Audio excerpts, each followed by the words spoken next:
बोलता रहता था, सुनाता रहता था। किसी गांव में एक जादूगर था। उस जादूगर के पास बहुत सारी बकरियां थी, भेड़ें होती है ना, बहुत सारी भेड़ें थी। तो रोज एक भेड़ कटती थी, रोज एक बकरी कटती थी। तो जब एक कटती थी तो दूसरी भेड़ें, दूसरी बकरियां देख के उनकी हालत खराब होती थी कि एक दिन हमारा भी नंबर आएगा, हम भी कटेंगे। बेचारे रोते, दुखी होते। तो डेली एक बकरी कटती थी। फिर कभी कभी बीच बीच में कोई कोई बकरियां भाग जाती थी जान बचाने के लिए, लेकिन वो जादूगर फिर पकड़ के आता था और बांध देता था।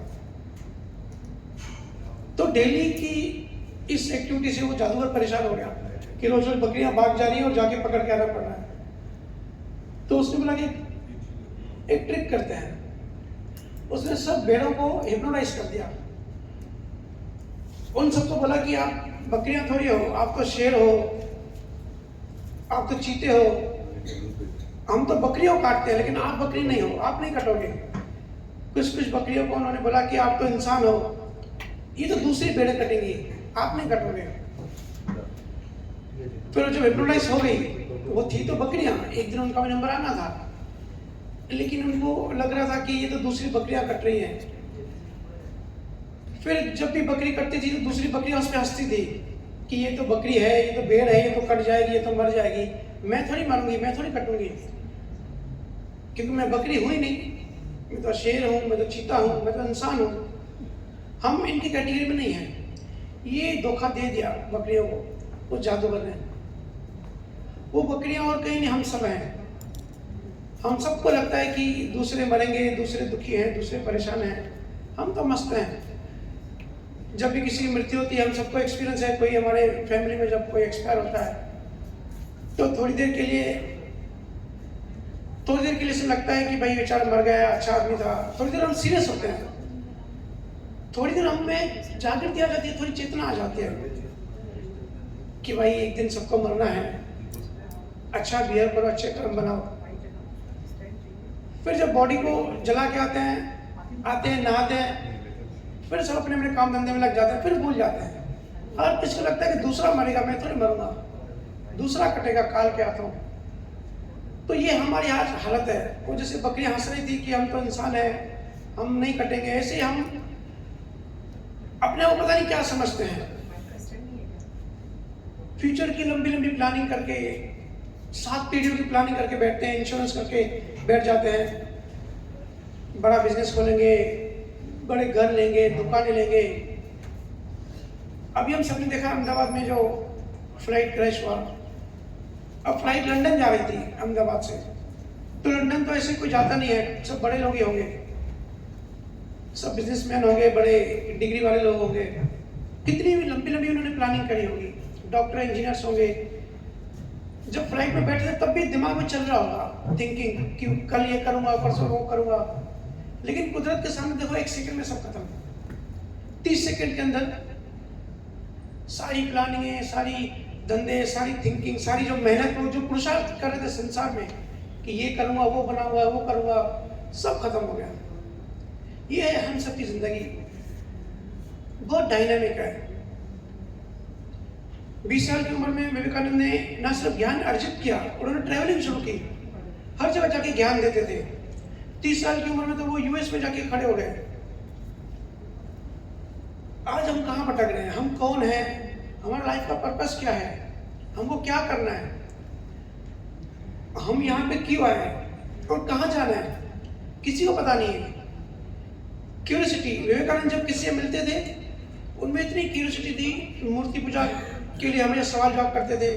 जो भी ज्ञानी, जो भी पंडित मिलता था उनसे पूछते थे, हर किसी एक ही सवाल कि तू भगवान की बातें कर रहा है तो तूने खुद भगवान देखा है। सबसे क्यूरियोसिटी से सवाल करते थे कि आखिर भगवान देखा किसने है, पूजा पाठ तो सारी दुनिया करती है। तो सब वहां अटक जाते थे या घुमा घुमा के जवाब देते थे। तो विवेकानंद सेटिस्फाइड नहीं होता था, क्योंकि इंटेलिजेंट लोग इससे जल्दी सेटिस्फाइड नहीं होते हैं। जब वो रामकृष्ण से मिले, जब परमहंस से मिले, क्योंकि जो सच्चे ज्ञानी थे, उनसे पूछा कि क्या आपने भगवान देखा है। उन्होंने एकदम से कहा, मैंने देखा है, क्योंकि अनुभव किए हुए थे। बोले मैं जैसे अभी तेरे को देख रहा हूं उससे भी ज्यादा स्पष्टता से मुझे भगवान दिखता है। तब जाके विवेकानंद कन्विंस हुए और रामकृष्ण को अपना गुरु बनाया। कहने का मतलब आज हम सबके अंदर क्यूरियोसिटी मिसिंग है। हम लोग सवाल नहीं पूछते। हमारा दिमाग ना सुबह उठने से हाथ में मोबाइल लिया, ईमेल चेक किए, व्हाट्सएप चेक किए, थोड़ी मस्ती कर ली, आधा घंटा टाइम वेस्ट किया, फिर थिंकिंग चालू हो जाती है।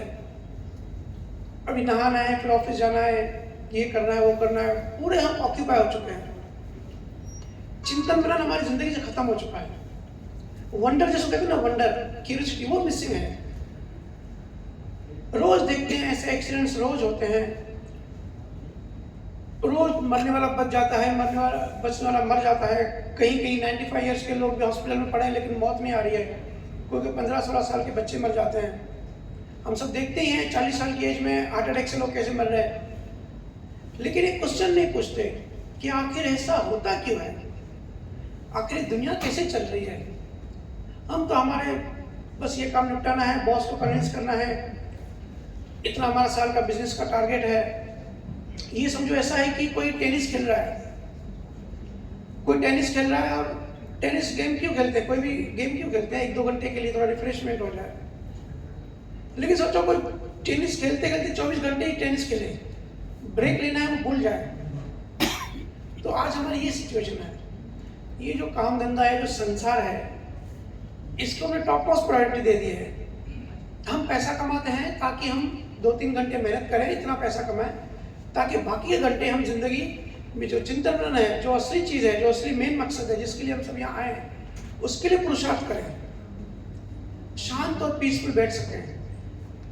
लेकिन हम पागलों की तरह 24 घंटे आज दौड़ते ही रहते हैं।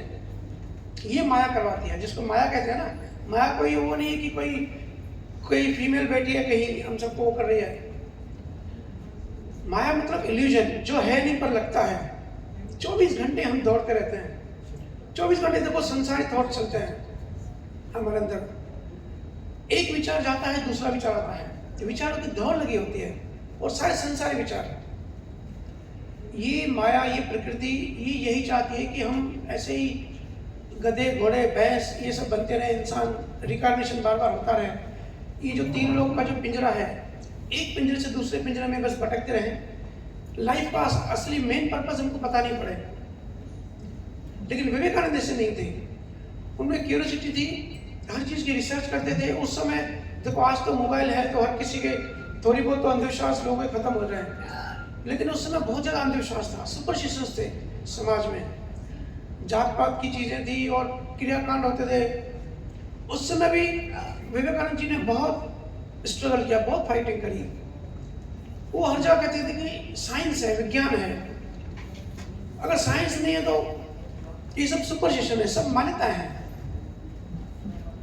उन्होंने योग बताया, ज्ञान योग, कर्म योग, भक्ति योग, सब योगों को कंबाइन करके एक सरलता का उसने दिया, जिसको उसने कहा राजयोग। सेम सुखराम जी महाराज ने भी जो दिया है उसको राजयोग कहते हैं। लेकिन आज हमारी लाइफ ऐसे डायरेक्शनलेस, मीनिंगलेस, बस फ्लो में चलती जा रही है। एक चूहा दौड़ जिसको कहते हैं। अगर महिलाएं हैं तो घर के काम, फैमिली पॉलिटिक्स, बच्चे, पैसा, ज्वेलरी, इसी रेडियस में बस घूमते रहते हैं। और अगर पुरुष हैं तो बाहरी दुनिया, कंपटीशन, दुकान, ईगो, अहंकार, संसार, इसी में हमारा समय खत्म हो जाता है। अंत में पता पड़ता है कि हम कभी जिंदा थे, जब 5 इंद्रियां जब बंद होने लगती है, जब हॉस्पिटल में पड़े रहते हैं, जब सारे रिश्तेदार भी यही वेट करते हैं कि जल्दी जाए बुढ़ा तो सेवा हमारी खत्म हो जाए, तब रियलाइज होता है कि अरे मेरी पूरी जिंदगी ऐसे ही खत्म कर दी। जिनके लिए ये सब किया, जिनके लिए भागा, वो तो वेट कर रहे हैं कि इसकी श्वास खत्म हो तो हम कल जाके दुकान खोलें और प्रॉपर्टी के हिस्से कर लें आधे, ज्वेलरी बांट दें। मैं तो ऐसे क्रिटिकल आईसीयू में जब देखता हूँ बड़ी हंसी आती है। परिवार वाले वाले खड़े रहते हैं, मरने वाले का इंतजार करते हैं और माइंड में थॉट चलते हैं कि भाई ये जो है ज्वेलरी ये छोटी बहू लेगी, ये गाड़ी बड़ा बेटा लेगा, ऐसे कैलकुलेशन चलते हैं। ऐसे झूठे संसार में हम भी नशे में हैं, हम भी बेहोशी में सुबह से लेकर रात तक ऐसे ही बहते रहते हैं। ये तो कर्मों से चल रही है, हमारी जो जिंदगी है ना कर्मों से चल रही है। न्यू जनरेशन टेस्ला के पीछे उसके फॉलोअर्स हैं, बहुत प्रेरित रहते हैं। निकोला टेस्ला बड़ा साइंटिस्ट था, उसकी महिमा करते रहते हैं, लेकिन निकोला टेस्ला किसका भक्त था, वो किसको फॉलो करता था, वो हमको पता नहीं है। एटलीस्ट आप बंगाल वालों को तो पता होना चाहिए। स्वामी विवेकानंद का खास फॉलोअर था, उसकी जो इंटेलिजेंस कहते हैं ना, बहुत इंटेलिजेंट था। निकोला टेस्ला ने जो साइंटिफिक रिसर्च करी, जो नए नए इनोवेशंस करे, वो सारी प्रेरणा उनको विवेकानंद से मिलती थी। ना सिर्फ प्रेरणा मिलती थी, बल्कि आध्यात्म में भी क्या करना चाहिए, कैसा करना चाहिए, क्योंकि विज्ञान और आध्यात्म एक ही सिक्के के दो पहलू होते हैं। आध्यात्म भी स्पिरिचुअल साइंस है और नॉर्मल साइंस को भी साइंस कहते हैं। तो जितने भी दुनिया में हम साइंटिस्ट देखते हैं ना, जिनको हमारी युवा पीढ़ी जो फॉलो करती है, उससे इम्प्रेस रहते हैं, तो वो जो पर्सनैलिटीज है वो हमारे संतों से इम्प्रेस होते थे। सुखराम जी महाराज, हमारे कबीर साहब, जैनों के 24 तीर्थंकर, महावीर स्वामी सबसे बड़े साइंटिस्ट थे। ऐसी ऐसी उन्होंने वैज्ञानिक चीज़ें बताई जिसको आज वेस्टर्न कल्चर फॉलो करके रिसर्च कर रहे हैं, रिसर्च पेपर में अपना नाम डाल रहे हैं, लेकिन रेफरेंस हमारे ग्रंथों से लेते हैं। निकोला टेस्ला राजयोग करता था, बहुत हाई इंटेंसिव राजयोग करता था। तो जब वो आंखें बंद करके बैठता था ध्यान में, तब तो उसको पता पड़ता था कि कौन सी इनोवेशन कैसे करनी है। जिसने एटम बॉम्ब बनाया, आपको पता ही होगा, गीता पढ़ता था, बड़ा फॉलोअर था। ऐसे जितने भी साइंटिस्ट, अल्बर्ट आइंस्टाइन, लेकिन हम हिंदुस्तान में रह के अपने ज्ञानियों, अपने ऋषि मुनियों के नाम भी नहीं पता होता है। इवन न्यू जनरेशन तो हंसते हैं कि यार भैया क्या बोरिंग बातें कर रहे हो, थोड़ी सी म्यूजिक पार्टी चलाते थोड़ी डांस वांस करें। तो ये से ना चेतना बिल्कुल गिरती जा रही है, बिल्कुल बेहोशी की तरफ हम जा रहे हैं। और कोई कारण नहीं, मैं जहाँ भी जाता हूँ मेरे से पूछते हैं कि भैया आज घर घर में आग क्यों लगी हुई है। तो ये रीज़न है, पैदा होता नहीं बच्चा, स्कूल में डाल देते हैं। ये जो ब्रिटिश तरीके का जो रट्टू तोता पढ़ाई है, ये हम सब बच्चों को पढ़ाते हैं, प्रेशर मार के, धक्के मार के। उनको जीवन साइंस नहीं बताते, जीवन जीने का ढंग नहीं बताते, इस सिचुएशन को कैसे डील करना नहीं बताते।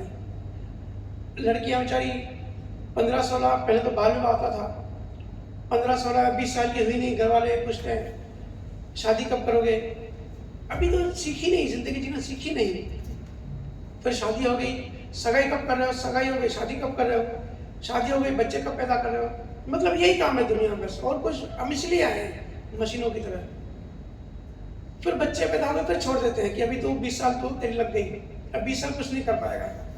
फिर बच्चों को बड़े करते करते हमारी लाइफ खत्म हो जाती है, हम खुद बुढ़े हो जाते हैं, पता ही नहीं पड़ता जिंदगी कब निकल गई।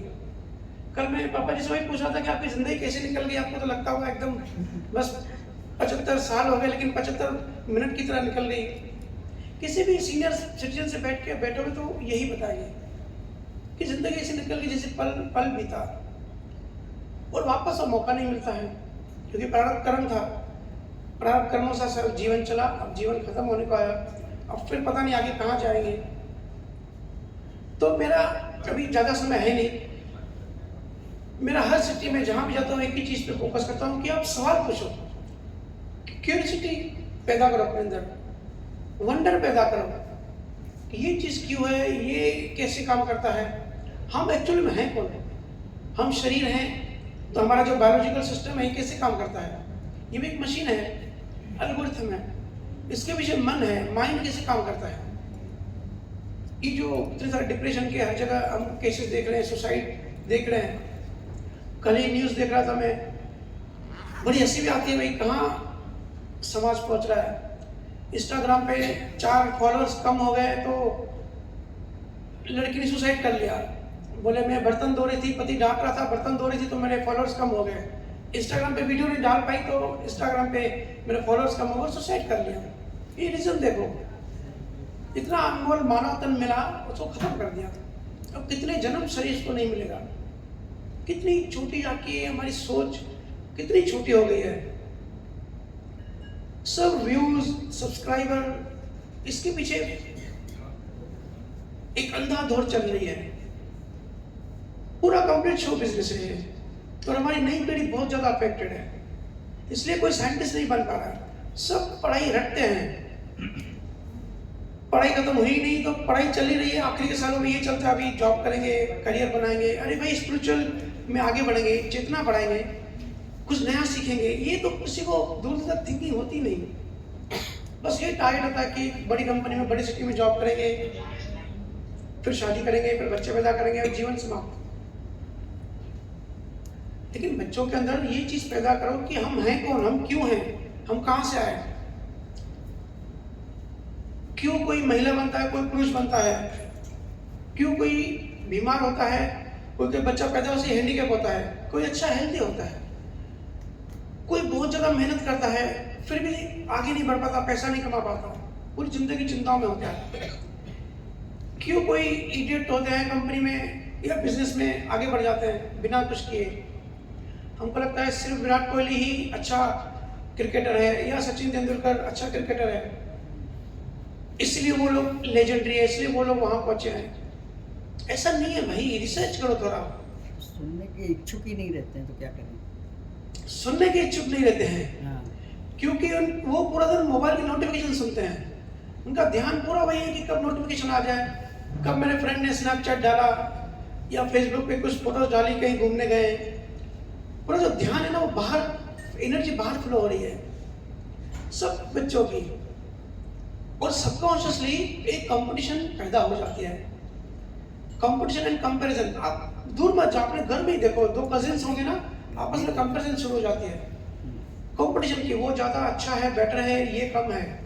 तो जो बेचारा कम होगा उसके अंदर इंफीरियर कॉम्प्लेक्स आ जाएगा, क्योंकि माँ बाप को भी पता नहीं है कि कोई जीनियस होता है, सही बात है, किसी किसी की इंटेलिजेंस कम होती है। तो ऐसा क्यों, उसको रीजन माँ बाप को नहीं पता तो बच्चों को कैसे सिखाएंगे। हर चीज बच्चों को समझाना है। लड़कियों की हम शादी करा देते हैं, अब लड़की को ये नहीं पता होता है कि ससुराल में अगर कोई ऐसी सिचुएशन आ जाए, कभी डिप्रेस हो जाए, कभी लड़ाई झगड़ा हो जाए या पति इग्नोर करे तो कैसे डील करना है। ये सब ट्रेनिंग होनी चाहिए। बट एक ही बात बस दिमाग में घूमती है, बस शादी कराओ, भगाओ घर से। और लड़कियों की खुद की भी, उनको लगता है ये लाइफ, इसको कहते हैं कि लाइफ सेटल हो जाए। और फिर बेचारी सपने देखती हैं, उनको सपने दिखाए जाते हैं, ऐसे बैंड ऐसी शादी में जो सजावट करते हैं कि जिंदगी बड़ी खूबसूरत है, सपनों का सौदागर मिल गया, सपनों का राजा मिल गया, अब शादी के बाद स्विट्जरलैंड ले जाएगा हमको, मस्त पहाड़ों पे घूमेंगे। और जब सपना खुलता है तो सामने सासू माँ खड़ी होती है, चल बर्तन दो, अभी तक सोई है। तो बोलती है मैं तो सपने देखे थे मेरे हस्बैंड स्विट्जरलैंड में घुमा रहा है और तो बर्तन मांजने पड़ रहे हैं किचन में। अब वो जमाना ही नहीं रहा बर्तन मांजने का। बेचारे डिप्रेस हो जाते हैं। अभी तो लड़कियां शादी करना ही नहीं मांग रही हैं। लड़कियों की बड़ी कमी हो गई, लड़के बेचारे ऐसे ही घूम रहे हैं। लड़के शादी करने डर रहे हैं ये सोनम के केस के बाद। दोनों ही। और शादी कर भी ली तो हनीमून जाने से डर रहे हैं। क्योंकि कैसे डील करना है, अगर हम दुखी हैं तो क्यों दुखी हैं, सुखी हैं तो क्यों सुखी हैं, इसके पीछे का साइंस नहीं पता। Law of karma, universal laws होते हैं। देखो ये जो धर्म होते हैं ना, हिंदू मुस्लिम ईसाई, ये सब इसको बिलीव्स कहते हैं, बिलीव सिस्टम, यानी सब मान्यता है। सर्टेन मान्यता को हम हिंदू कहते हैं, सर्टेन मान्यता को मुस्लिम कहते हैं, सर्टेन मान्यता कलेक्शन ऑफ बिलीव्स को हम क्रिश्चियनिटी कहते हैं। धर्म equals to collection of believes. वो यूनिवर्सल नहीं होता। एक होता है धर्म, एक होता है आत्मा, स्पिरिचुअलिज्म, जो यूनिवर्सल लॉज होते हैं। जो सूर्य चंद्र ये सब किसी धर्म से नहीं, ये लॉ से चलते हैं। ग्रेविटी एक लॉ है, वो कोई धर्म नहीं है। पानी बनाना है H2O, हाइड्रोजन ऑक्सीजन मिलाएंगे तो पानी बनेगा, ये यूनिवर्सल लॉ है। इसमें कोई धर्म की बात नहीं है, किसी भगवान की बात नहीं है, सीधा सा कॉज एंड इफेक्ट। तो ऐसे लॉ ऑफ कर्मा जो है, लॉ ऑफ कर्मा भी यूनिवर्सल लॉ है। दुनिया में सब धर्मों पे, हर ह्यूमन बीइंग पे, हर एक प्राणी पे जो भी जीवित है, जिसमें भी चेतना है, उस पर वो नियम लागू होता है।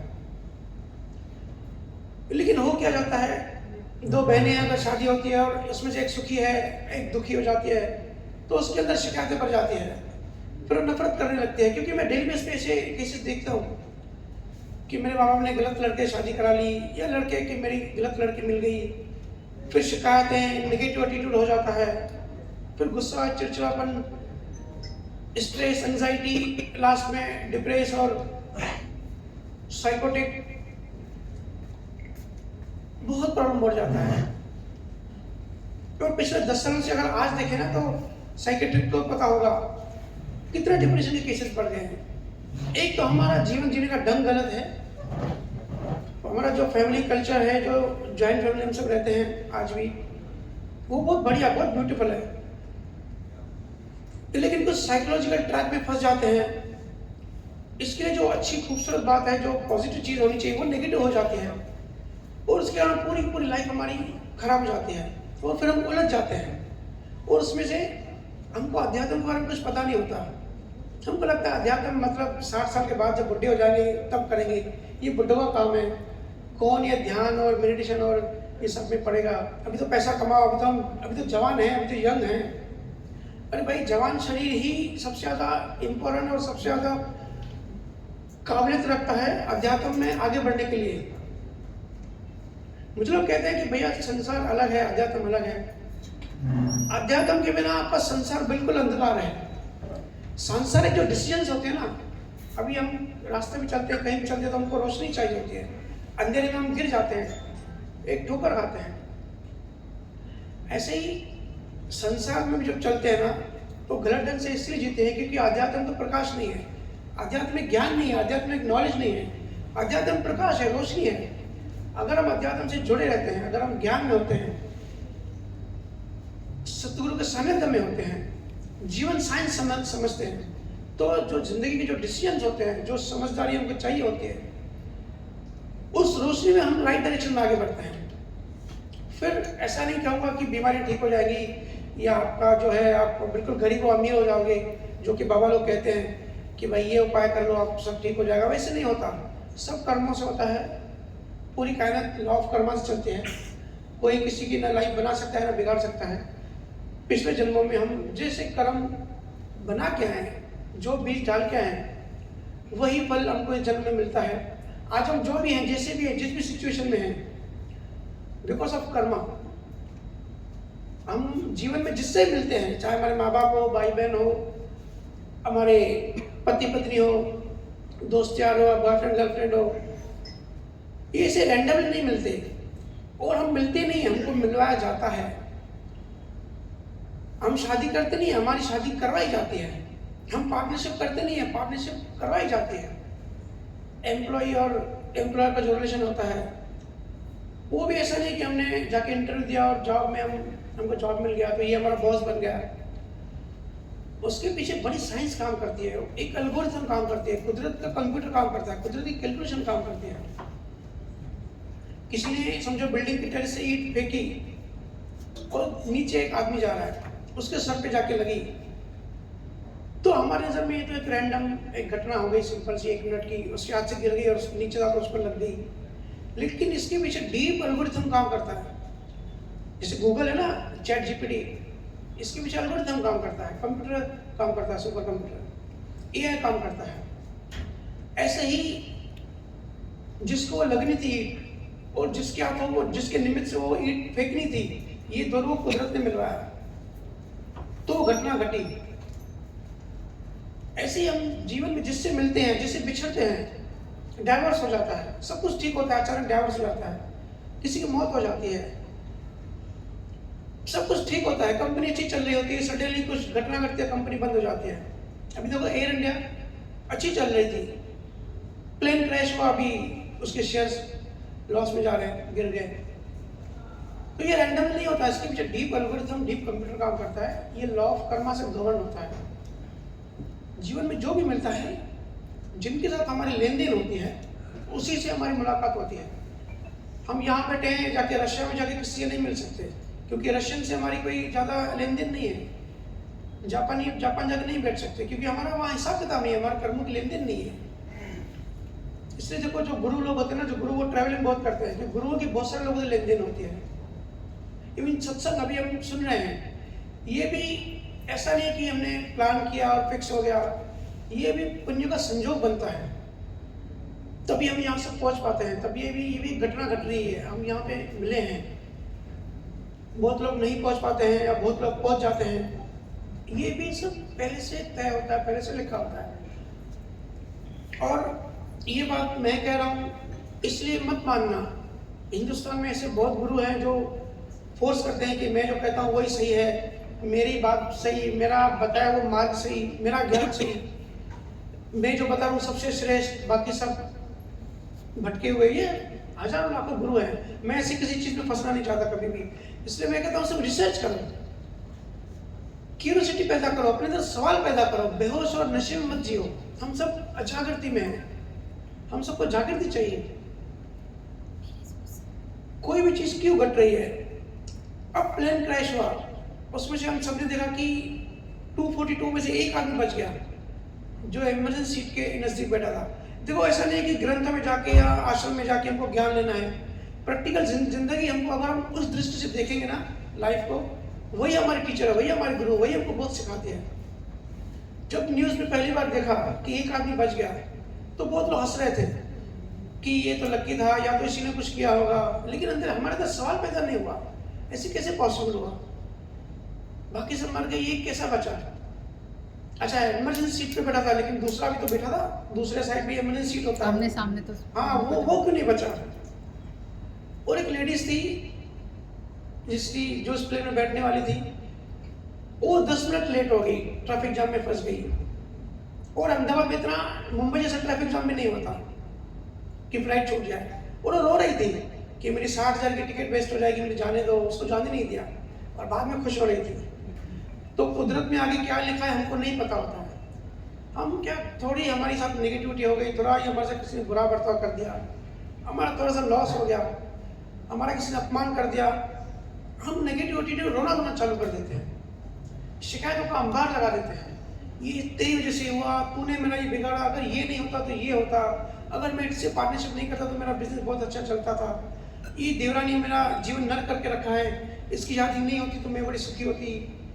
ये सब हम सब परिवार में ना यही सब बातों में उलझे रहते हैं। तो इसके पीछे का विज्ञान है, लॉ ऑफ कर्मा। बच्चा जब पैदा होता है उसी समय उसकी जो बायोलॉजिकल जो जिंदगी है वो लिखी हुई होती है, कहाँ पैदा होगा, कौन से धर्म में होगा, कौन से माँ बाप होंगे, कौन से भाई बहन होंगे, शादी किससे होगी, कब होगी, कैसे होगी, वो जीवन भर बीमार रहेगा या ठीक होगा, हेल्थ उसकी अच्छी रहेगी, उसकी मौत कब होगी, प्राण कैसे छूटेंगे, ये सब लिखा होता है पहले से।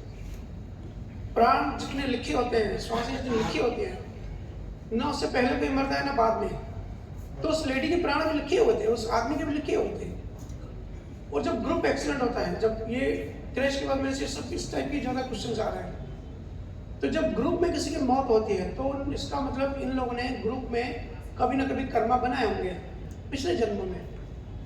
तो आज हम इतने जागृत नहीं है कि हमको पिछला जन्म याद है। हम तो इतने बेहोशी की तरह जीते हैं कि 10 साल पहले क्या हो गया हमको उसकी भी जागृत नहीं होती। जो सपना होता है ना, सपने में हमको सब रियल लगता है, वो जब जागते हैं तब लगता है अरे ये तो सपना था, अच्छा वो बच गए। ऐसे ये जो जीवन जीते हैं ना, ये भी सपना ही है। लेकिन जब प्राण छूटते हैं, जब इंद्रियां कमजोर होने लगती हैं, जब मौत आती है, जब अंदर से जीवात्मा को खींचने लगता है, तब पता पड़ता है कि अरे ये भी सपना था। तो हमने इतना इसमें समय वेस्ट कर दिया। और खास करके जो बिजनेसमैन होते हैं उनका टारगेट होता है कि ये साल में इतना कमाना है, इतना बिजनेस करना है। तो मैं उनको ही बता दूं, अगर लिखा हुआ है हर एक इंडिविजुअल में कि एक साल में आप 1 करोड़ 1 लाख 1,000 रुपये कमाओगे, तो उतना ही कमाओगे, ना उससे 1 रुपया ज़्यादा, ना 1 रुपया कम, चाहे कुछ भी कर लो, वो सब अपने आप होता जाएगा। नए बिजनेस खुलेंगे या बड़े बिजनेस होंगे तो कम हो जाएंगे, लेकिन जितना लिखा होता है ना उतना ही आता है। तो ये जो हम करता भाव करते हैं कि ये मैंने किया, ये मेरे जैसे हो रहा है, ये मैंने दिमाग यूज़ किया तो हमारी कंपनी चलने लगी, ये सब करता हुआ मत पड़ो। ऐसे क्यों बोलते हैं कोई कि बच्चा पैदा होता है तो बोले इसका पाँव अच्छा हुआ है तो घर में लक्ष्मी हो गई है, अच्छा है, बहू भी आती है तो ये भी बात बोलते हैं। क्योंकि जब बच्चा पैदा होता है तो बच्चे की, आई होप सब लोग कुंडली वगैरह बनाते होंगे, तो कुंडली क्या होता है, वो पूरी जीवन की एक कोडेड भाषा में मैप होता है, छोटा सा पूरा जीवन उसमें लिखा होता है। अगर कोई अच्छा रीडर होगा, आजकल तो हालांकि कोई रीडर है नहीं, सब पैसे के चक्कर में बिजनेस बना दिया है, अगर कोई अच्छा रीडर होगा तो पूरा जीवन बता सकता है कि बच्चा कब क्या करेगा। अब देखो ना, गौतम बुद्ध की राजा का बेटा था, लेकिन वहाँ पे उसके घर पे संत आए मिलने, उन्होंने बच्चे को देख के बता दिया कि ये बहुत बड़ा महात्मा बनेगा। तो उसके पिता ने पूछा कि क्यों ये राजा नहीं बनेगा, राजा का बेटा राजा बनता था। तो बोले राजा नहीं बनेगा। बोला नहीं, ये राजा नहीं बनेगा, ये तो संत बनेगा, बड़ा ज्ञानी बनेगा, और ये तेरा राज्य छोड़ देगा, जंगलों में जाके रहेगा। तो उसके पिता को बड़ी टेंशन हो गई, जैसे हर पिता को होती है कि मेरे बेटे का फ्यूचर बने, मैंने जो कंपनी खोली है मेरा बेटा उसको कंटिन्यू करे। तो उसने बहुत कोशिश करी, घर में ही, घर से बाहर जाने ही नहीं दिया, घर में पूरी सुख सुविधा दी, उसके दोस्त वगैरह सब वही मंगवा लिए, पूरा जीवन उसको जो है वही रखा कि ये संत नहीं बनने चाहिए। उसको पूरी सुख सुविधा, लग्जर लाइफ दी, सांसारिक चीजें दी, जिसको हम 5 इंद्रियों का जो आनंद कहते हैं ना, इंद्रियों का उनको उसको आनंद दिया कि इसमें बेहोश रहे, आगे बढ़े नहीं। लेकिन जो लिखा हुआ था, तो वो जब एक दिन बाहर गया और किसी मुर्दे को देखा, किसी की अर्थी ले जा रहे थे, तो उसने मुर्दे को देखा और उसने पूछा ये क्या है अपने साथी से। तो उसने बोला कि ये तो बुढ़ा है, ये तो जीवन जी के मर गया है। तो बुद्ध ने बोला ऐसे मैं भी मरूंगा एक दिन। बोलेगा बिल्कुल, सबकी मौत आती है, आप भी मरोगे। ये सुन के उसको जागृति आ गई। बोले जब मरना ही है, सब छोड़ना है, तो अभी क्यों नहीं छोड़ दूँ। वो सीधा घर गया, अपनी बीवी और बेटे को छोड़ के घोड़े पे जंगल में चला गया। तो वो पहले से लिखा था। तो इसलिए कहते हैं जब बच्चा पैदा होता है तब कोई कोई अगर अच्छे लीडर पुराने जमाने के अगर होते हैं जो निस्वार्थ काम करते हैं, तो वो कुंडली देख के, या तो अगर कोई थोड़ा सा भी ध्यानी होता है ना, ब्रह्म ज्ञान जिसको थोड़ा बहुत होता है, वो बच्चे का फेस रीड करके बता सकता है कि अच्छे कर्म में इसके प्रारंभ अच्छे हैं। मतलब अगर माँ बाप समझो गरीब है, लेकिन बच्चों को ऐसा लिखा हुआ है कि इसको लग्जरी लाइफ मिलेगी, तो उसको कहते हैं कि भाई लकी बच्चा है। अब बच्चे की उम्र जैसे जैसे बढ़ेगी, आपके पास वैसे वैसे माँ बाप के पास पैसा बढ़ेगा। तो ये वो दिखाई देता है ब्रह्म ज्ञानियों को। इसमें कोई बड़ी बात है, कोई चमत्कार नहीं है, ये पूरी साधना होती है। और जो एस्ट्रोलॉजी होती है, जिसको मैं कहता हूँ कि ये पूरी दुनिया को दिया हुआ हिंदुस्तान का एहसान है। ये इतनी बड़ी साइंस है, इतनी डीप विद्या है, और इतने ऋषि मुनियों ने रिसर्च करने के बाद ये जो है वेस्ट को दिया था। लेकिन आज ये विकृत हो गई है, कोई भी फ्यूचर प्रेडिक्ट नहीं कर सकता ऐसे। पूरी दुनिया में इस पर कोशिशें चल रही है कि फ्यूचर में क्या होने वाला है उसको प्रेडिक्ट करें, लेकिन कोई नहीं कर पाता। लेकिन हिंदुस्तानियों ने ये जो ज्योतिष की जो रिसर्च करी ना, ये भी एक बड़ा वेदों में से एक ग्रंथ आता है। तो लेकिन आज ये विकृत क्यों हो गया है। जैसे मेडिकल साइंस है, मेडिकल साइंस में अभी हम जैसे डॉक्टर पर जाते हैं, वो भी बहुत ऊंची चीज़ है, अल्केमी जिसको कहते हैं। बीमार होते हैं, डॉक्टर पर जाते हैं, डॉक्टर डायग्नोस करता है और मेडिसिन देता है। तो ऐसे ही साइंस बहुत अच्छी है। अब अभी समझो कि उसमें से कुछ डॉक्टर बड़े लालची हैं, जो कि होते हैं, हम जाते हैं तो जाने से पहले ही बोलते हैं कि जाके MRI कराओ, ये टेस्ट कराओ, वो टेस्ट कराओ, अपना पैसा कमाने के लिए। हम सबको पता है उनके भी मेडिकल कॉलेज की बड़ी बड़ी फीस होते हैं, बैंक लोन्स होते हैं, तो हम सबको लूटते हैं। लेकिन सब डॉक्टर ऐसे नहीं होते, कुछ डॉक्टर्स होते हैं। लेकिन हम क्या कहते हैं, कुछ डॉक्टर को देख के पूरी मेडिकल साइंस को गाली देते हैं कि ये तो है ही ऐसे, वो तो है ही है। लेकिन कुछ डॉक्टर की वजह से पूरी मेडिकल साइंस खराब नहीं हो सकती। ऐसे ही कुछ पंडित जो विकृत माइंड के हो गए, जो जिनको पैसा कमाना होता है, ये साइंस बड़ी अच्छी है, ये PDF फाइल है, ये रीड ओनली है। अगर कोई रीड करे ना, 50 साल बाद आप कौन से कपड़े पहनोगे, कौन से कलर की शर्ट पहनोगे, किस समय क्या खाना खाओगे, वो भी लिखा रहता है। इतनी भारी की चीज लिखी रहती है, अगर कोई अच्छा रीडर है तो, जो कि आजकल बच्चे नहीं है। गलती कहाँ हो गई, साइंस को इन्होंने कैसे विकृत कर दिया, इन्होंने बिजनेस बना दिया। ज्ञान हमेशा शेयर किया जाता है, सेल नहीं किया जाता है। अगर ज्ञान किसी ने सेल किया तो वो विद्या चली जाती है। लेकिन ये जो ज्योतिष शास्त्र जो इतनी अच्छे ऋषि मुनियों ने दिया था, बाद में धीरे धीरे रीड करने के साथ इन लोगों ने सोल्यूशन भी देना चालू कर दिया। कोई सोल्यूशन नहीं होता है। वो कहेंगे जाओ पूजा पाठ कराओ, शनि की, राहु की, काल सर्प योग है, प्लैनेट की पूजा कराओ। तो पूजा वूजा से कुछ नहीं होता, कुछ बदलने वाला नहीं है। ये उनको खुद को ही पता है, लेकिन एक बिजनेस मॉडल बन गया है। हम जितने अज्ञानी होते हैं, जितने ज्ञान से दूर रहते हैं, उतने ज़्यादा अहंकारी होते हैं, उतने ज़्यादा डरपोक होते हैं, उतने ज़्यादा अंधविश्वासी होते हैं। हम सब देखो ना, कितनी बार हम मंदिर में जाते हैं, लेकिन कब्रिस्तान में या शमशान में कितनी बार जाते हैं। बहुत लोग हॉस्पिटल जाने से डरते हैं।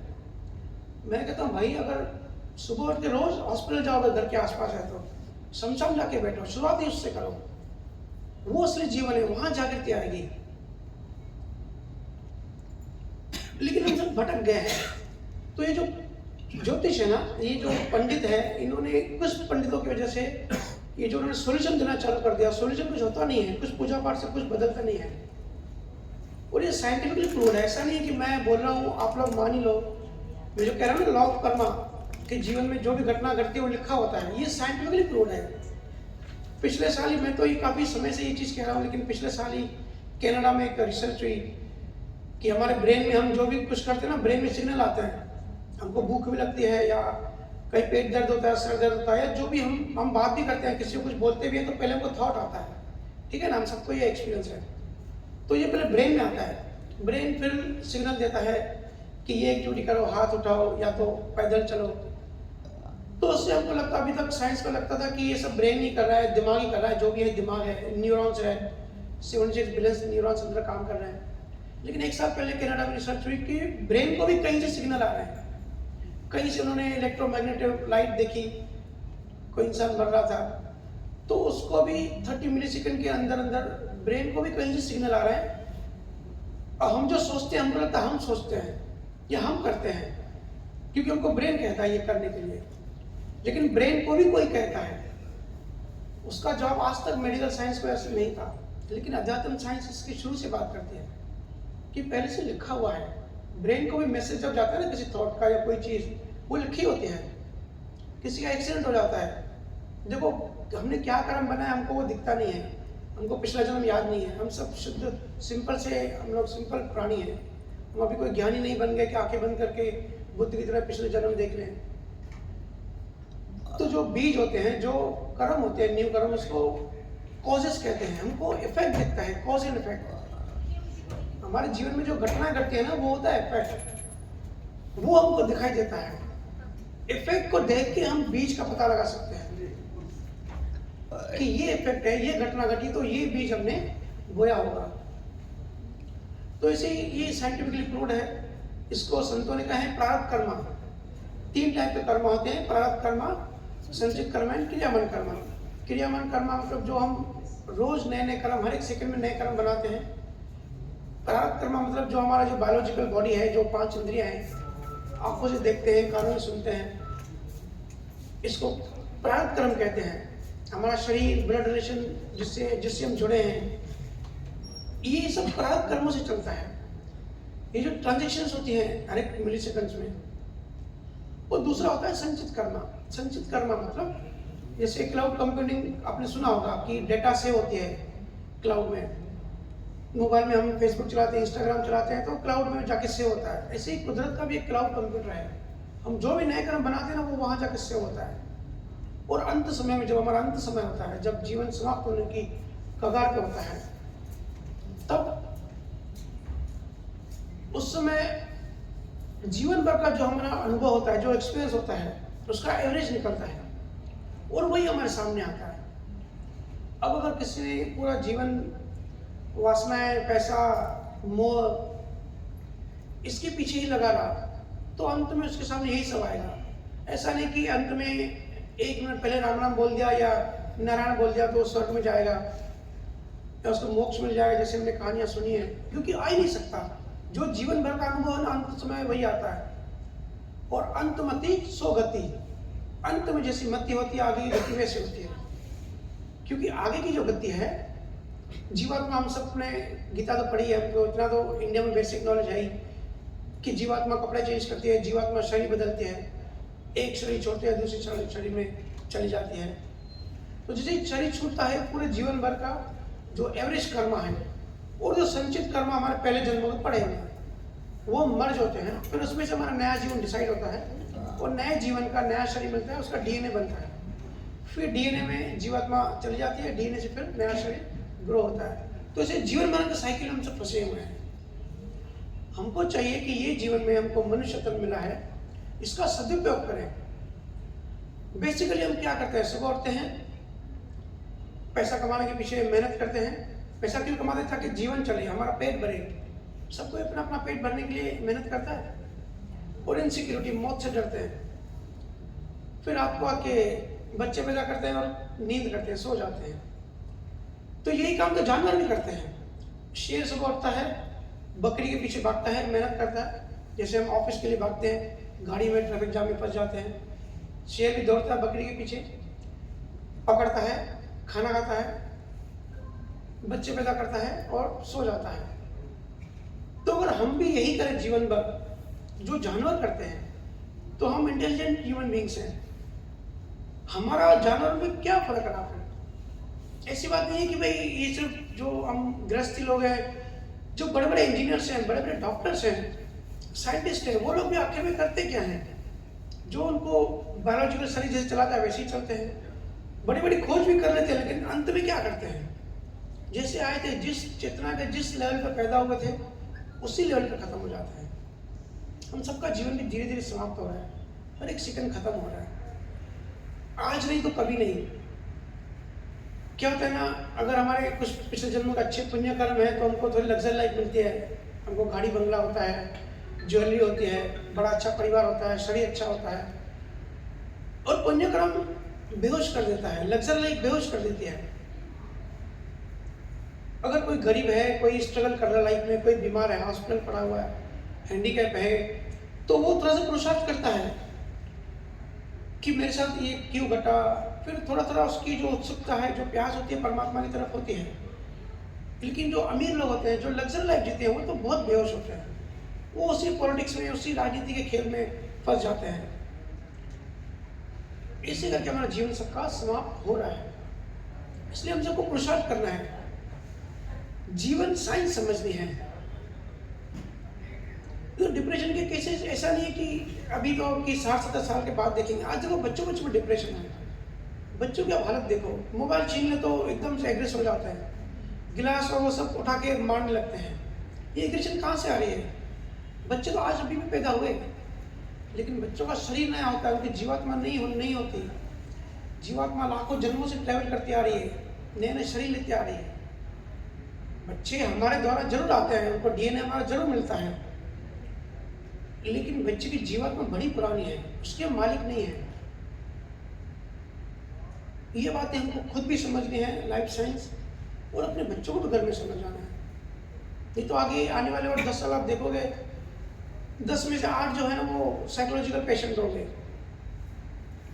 और खास बात, हिंदुस्तान के ऋषि मुनियों ने, ज्ञानियों ने, केवल ज्ञानियों ने भजन सुमरन ध्यान दिया दुनिया को। अभी कल 21 जून था ना, कल या परसों 21 जून मेडिटेशन डे है, पूरी दुनिया मनाती है। आज यूरोप के स्कूल में मेडिटेशन कंपलसरी है, लेकिन हमारे स्कूलों में सिर्फ सुबह वो प्रार्थना कराते हैं, 2 मिनट की फॉर्मेलिटी, जिसमें बच्चे हंसी मजाक करते हैं, एक दूसरे का टांग खिंचाई करते हैं, फिर अपना दिन की शुरुआत हो जाती है। मेडिटेशन, ध्यान, सिमरन हमारी लाइफ से गायब है। ज्ञान तो गायब है ही। ये सत्संग हमको बड़े बोरिंग करते हैं। अगर कहीं क्रिकेट चले और सत्संग भी हो उसी समय साइमल्टेनियसली, तो सब लोग क्रिकेट देखने बैठ जाते हैं। डोपामाइन रश मिल रहा है, सेरोटोनिन मिल रहा है। वो सत्संग जैसी बोरिंग बातें हैं तो बाद में करेंगे, बोलते भैया क्रिकेट तो देख लें। और मैं इसके लिए सत्संग ज़्यादातर उसी समय रखता हूँ जब खास करके फाइनल मैच होता है, जब क्रिकेट हो तो फंस जाते हैं बहुत लोग। स्ट्रगल होता है कि अभी कहाँ जाए, क्योंकि देखो विवेकानंद का मतलब विवेक प्लस आनंद। हमारे जीवन में विवेक नहीं है, विवेक मतलब जागृति नहीं है, सही गलत का डिसीजन नहीं पता है। सही गलत का डोंट्स की बात नहीं कर रहा हूँ कि ये डू एंड डोंट जो माँ बाप बच्चों को डंडा मार के कराते हैं, डू एंड डोंट, सही गलत वो होता है कि जो चीज़ हमको परमात्मा की तरफ, मोक्ष की तरफ, मुक्ति की तरफ ले जा रही है, हम सब यहाँ मुक्त होने आए हैं। और मुक्ति कोई मरने के बाद वाला डिपार्टमेंट नहीं है कि मरने के बाद मोक्ष मिलेगा, सातवें आसमान में जाएंगे। हमको मुक्त होना है अभी, इसी पल, इसी सेकंड में। हम रोड पे जाते हैं, ट्रैफिक जाम में फंस जाते हैं कभी, तो किसी अंदर से एकदम फ्रस्ट्रेशन निकलता है, गालियाँ निकलती है, गुस्सा निकलता है। फिर घर जाके अपनी पति पत्नी को गुस्सा निकालता है, क्योंकि एनर्जी जमा हो गई है, उसको फ्लो चाहिए। और अगर कोई ज्ञानी है, अंडरस्टैंडिंग लेवल उसकी बड़ी मैच्योर है, बड़ा अच्छा है, उसको पूरा सिस्टम, पूरा नियम पता है कि हर एक सेकंड में ये प्रकृति कैसे काम करती है, वो शांत रहेगा, बड़ा कूल रहेगा, तो वो उसी समय मुक्त है। और वो उसी समय बंधा हुआ जिसके अंदर ऐसे गालियाँ निकाल रही है, प्रेशर, एंजाइटी आ रही है, ऑफिस पहुंचना है, बॉस टॉर्चर करेगा, तो उनको समझना है बॉस टॉर्चर भी तभी कर पाता है क्योंकि वो भी लिखा होता है, वो भी कर्मों की लेन देन होती है। हमने पिछले जन्म में ऐसे व्यक्ति को टॉर्चर करने के भाव किए होंगे, इसलिए वो लेना देना बदला पूरा हो रहा है। प्रकृति में किसी को फ्रीडम नहीं है कुछ भी करने की। देखो आज दुनिया में 9 कंट्रीज है जिसके पास न्यूक्लियर हथियार हैं। इजराइल और ईरान की तो भयंकर युद्ध छिड़ा हुआ है। लोग डर रहे हैं कि न्यूक्लियर वॉर हो जाएगा, परमाणु युद्ध छिड़ जाएगा। अरे भाई, अगर न्यूक्लियर वॉर इनके हाथ में होता तो पूरी धरती खत्म हो जाती। लेकिन सब प्रकृति के कंट्रोल में है, किसी के पास फ्रीडम नहीं है कि बटन दबाया बॉम्ब यूज कर लिया। रैंडम फ्रीडम किसी के पास नहीं है, सब प्रकृति की कठपुतलियां हैं। प्रकृति उनको परमाणु बम यूज करने नहीं देगी। लेकिन देखो इजराइल में लोग चिंताओं में, ईरान में चिंताएं खा जा रही है, क्यों? ज्ञान नहीं है। कबीर साहब सुखराम जी महाराज से ज्ञान नहीं है वहाँ पे, तो चिंताएं करता हुआ खाते जा रहा है कि अरे क्या होगा, क्या होगा, फ्यूचर कैसे होगा, सब बिगड़ रहा है, अच्छा होगा कि नहीं होगा। इसलिए लॉ ऑफ कर्मा समझना है। गुरु महाराज का, गुरु ने जो ज्ञान दिया है, केवल ज्ञान, उस ज्ञान में हमको ज़्यादा भी नहीं, दिन का 1 घंटा 2 घंटा निकाल के अपनी अंडरस्टैंडिंग, अपने लेवल बढ़ाने के लिए उस पर लगाना चाहिए। और जो मेन चीज़ मिसिंग है, ध्यान, सिमरन, मेडिटेशन, वो हमको अपने रूटीन में डालना चाहिए। क्योंकि देखो हमारी ज़िंदगी में आनंद नहीं है, खुशी नहीं है, हम सब खुशी ढूंढते हैं। सुबह उठने से हम सब क्या करते हैं? खुशी ढूंढने निकलते हैं घर से। हम जॉब करते हैं या पढ़ाई करते हैं या कुछ भी करते हैं, मेन मकसद होता है कि हमको खुशी मिले। हम चाहते हैं बच्चों की शादी हो जाए, क्यों हो जाए? हमको खुशी मिलेगी, बच्चों का करियर सेट हो जाए। हम दुकान जाते हैं कि भाई पैसा आता रहे। खुशी के पीछे हमारा जो मेन मकसद है ना, हम खुशी ढूंढते हैं। कई नास्तिक लोग मिलते हैं, भैया परमात्मा की बात करते हो, लेकिन हम तो, जैसे चाइना में गया था, चाइना में कम्युनिज्म है, रशिया में कम्युनिज्म है, तो वो कहते हैं हमको तो भगवान नहीं चाहिए, हमको परमात्मा नहीं चाहिए, हमको मोक्ष नहीं चाहिए। तो मैं पूछता हूँ, लेकिन फिर आप आनंद क्यों ढूंढते हो? वही आनंद तो परमात्मा है, आनंद पद जिसको गुरु महाराज ने कहा है। तो घूम फिर के आप परमात्मा को ढूंढ ही रहे हो, लेकिन आपको पता नहीं है। जो थर्स्ट है, जो प्यास है, उसी की है। हमने नाम दे दिया, भगवान है, परमात्मा है, अल्लाह है, कहीं बैठा हुआ है, लेकिन वो जो आनंद है, जिसकी रियल प्यास हमको है, वो हमारा स्वरूप है, वो हम ही हैं। हम खुद को ही ढूंढ रहे हैं। तो बाहरी चीज़ें कितनी भी कर लो, वो शांति, वो आनंद नहीं मिलता। इसलिए तो सब डोपामाइन रश के पीछे पागल है। और देखो साइकोलॉजिस्ट के पास, साइकेट्रिक के पास लाइन लगी, अपॉइंटमेंट नहीं मिलता, क्योंकि मोबाइल से है। सब रील देखने में घंटों निकल जाते हैं, पता नहीं पड़ता। क्योंकि जब रील देखते हैं ना, तो ब्रेन में एक डोपामाइन रिलीज होता है, एक खुशी का हार्मोन। आज इंसान इतना दुखी है, इतना पागल है, उसको मोबाइल चाहिए अपने आप को खुश करने के लिए। क्योंकि जब रील देखता है, या आप क्रिकेट में जब देखते हैं फॉर एग्जांपल, तो बड़ा अनसर्टेन होता है। जब भी कोई अनसर्टेन होती है चीज़, तो हमको बड़ा ब्रेन में सेरोटोनिन, डोपामाइन, एंडोर्फिन रिलीज होता है, खुशी का हार्मोन्स, कि अभी बॉलर ने बॉल फेंका, अब छक्का लगेगा, चौका लगेगा, पता नहीं है। तो वो देखने से हमारे ब्रेन को, जो अनसर्टेन है, आगे क्या होगा पता नहीं है, इसलिए एंजॉयमेंट आता है। क्योंकि बार बार डोपामाइन रिलीज होता है। क्यों रिलीज होता है? हमको डोपामाइन क्यों चाहिए? हम क्यों पागल हैं हार्मोन के पीछे? क्योंकि हम सब खुशी ढूंढ रहे हैं, हम सब आनंद ढूंढ रहे हैं। तो ये जो बाहरी खुशी है, ये भी मान्यताओं से आती है, ये भी बिलीफ से आती है। लेकिन जो असल चीज़ है, जो मूल चीज़ है, वो है आनंद। चाहे कोई अंग्रेज हो, कोई यहूदी हो, कोई मुस्लिम हो, क्रिश्चियन हो, किसी भी जात का हो, वो भी आनंद ही ढूंढ रहा है, वो भी परमात्मा को ढूंढ रहा है अलग अलग तरीकों में। सिस्टम नहीं पता कि कैसे मिलेगा। हम खुद को ढूंढ रहे हैं, लेकिन बाहर ढूंढ रहे हैं, अंदर जाने किसने सिखाया नहीं है। ये जो भजन सुन करते हैं कि किस स्थान, ये क्या है? तो मैं बच्चों को ये कहता हूँ कि ये जो डोपामाइन के पीछे आप पागल हो, कुछ मत करो, सिर्फ आधा घंटा आप सुमिरन पे बैठ जाओ। ये जो ध्यान की जो ये ध्यान साधना का जो सिस्टम होता है, जो प्रोसेस होता है, इतना साइंटिफिक होता है। जब हम रील देखते हैं या दूसरे ऐसे एक्टिविटीज करते हैं जिसमें हमको खुशी मिलती है, उसमें ब्रेन एक साथ बहुत सारे डोपामाइन रिलीज कर देता है, लेकिन ब्रेन की कैपेसिटी है तो ब्रेन थक जाता है। और जब ब्रेन थक जाता है तो नए नए हार्मोन पैदा करना बंद कर देता है। फिर वही बच्चा जो थोड़ी देर पहले अच्छे मूड में था, वो चिड़चिड़ा हो जाता है। आप सबने देखा होगा, ये जो मैं बात कर रहा हूँ बिल्कुल प्रैक्टिकल हर घर में है। मूड स्विंग्स होते हैं, बैठे बैठे चिड़चिड़ापन आ जाता है, गुस्सा आने लगता है, या बैठे बैठे कोई उदास फील करता है, क्योंकि ब्रेन ने वो हार्मोन बनाना बंद कर दिया, ब्रेन थक गया है। तो या तो एक साइड हम ज़्यादा हमारा ब्रेन रिलीज कर रहा है, या बिल्कुल जीरो। इसको बैलेंस करने की जरूरत होती है। तो बैलेंस होता है भजन सुमिरन से। बड़ा वैज्ञानिक, बड़ा साइंटिफिक ये प्रोसेस होता है। जब आधा घंटा भी कोई सुमिरन करता है, ज़्यादा भी कोई तपस्या जैसे पहले ज़माने में करते थे, शरीर को तकलीफ दे के 15-15 घंटे 20 घंटे बैठना है, वैसा भी नहीं करना है। आधा घंटे भी अगर हमने ध्यान में बैठ गए तो हर चीज़ बैलेंस होती है।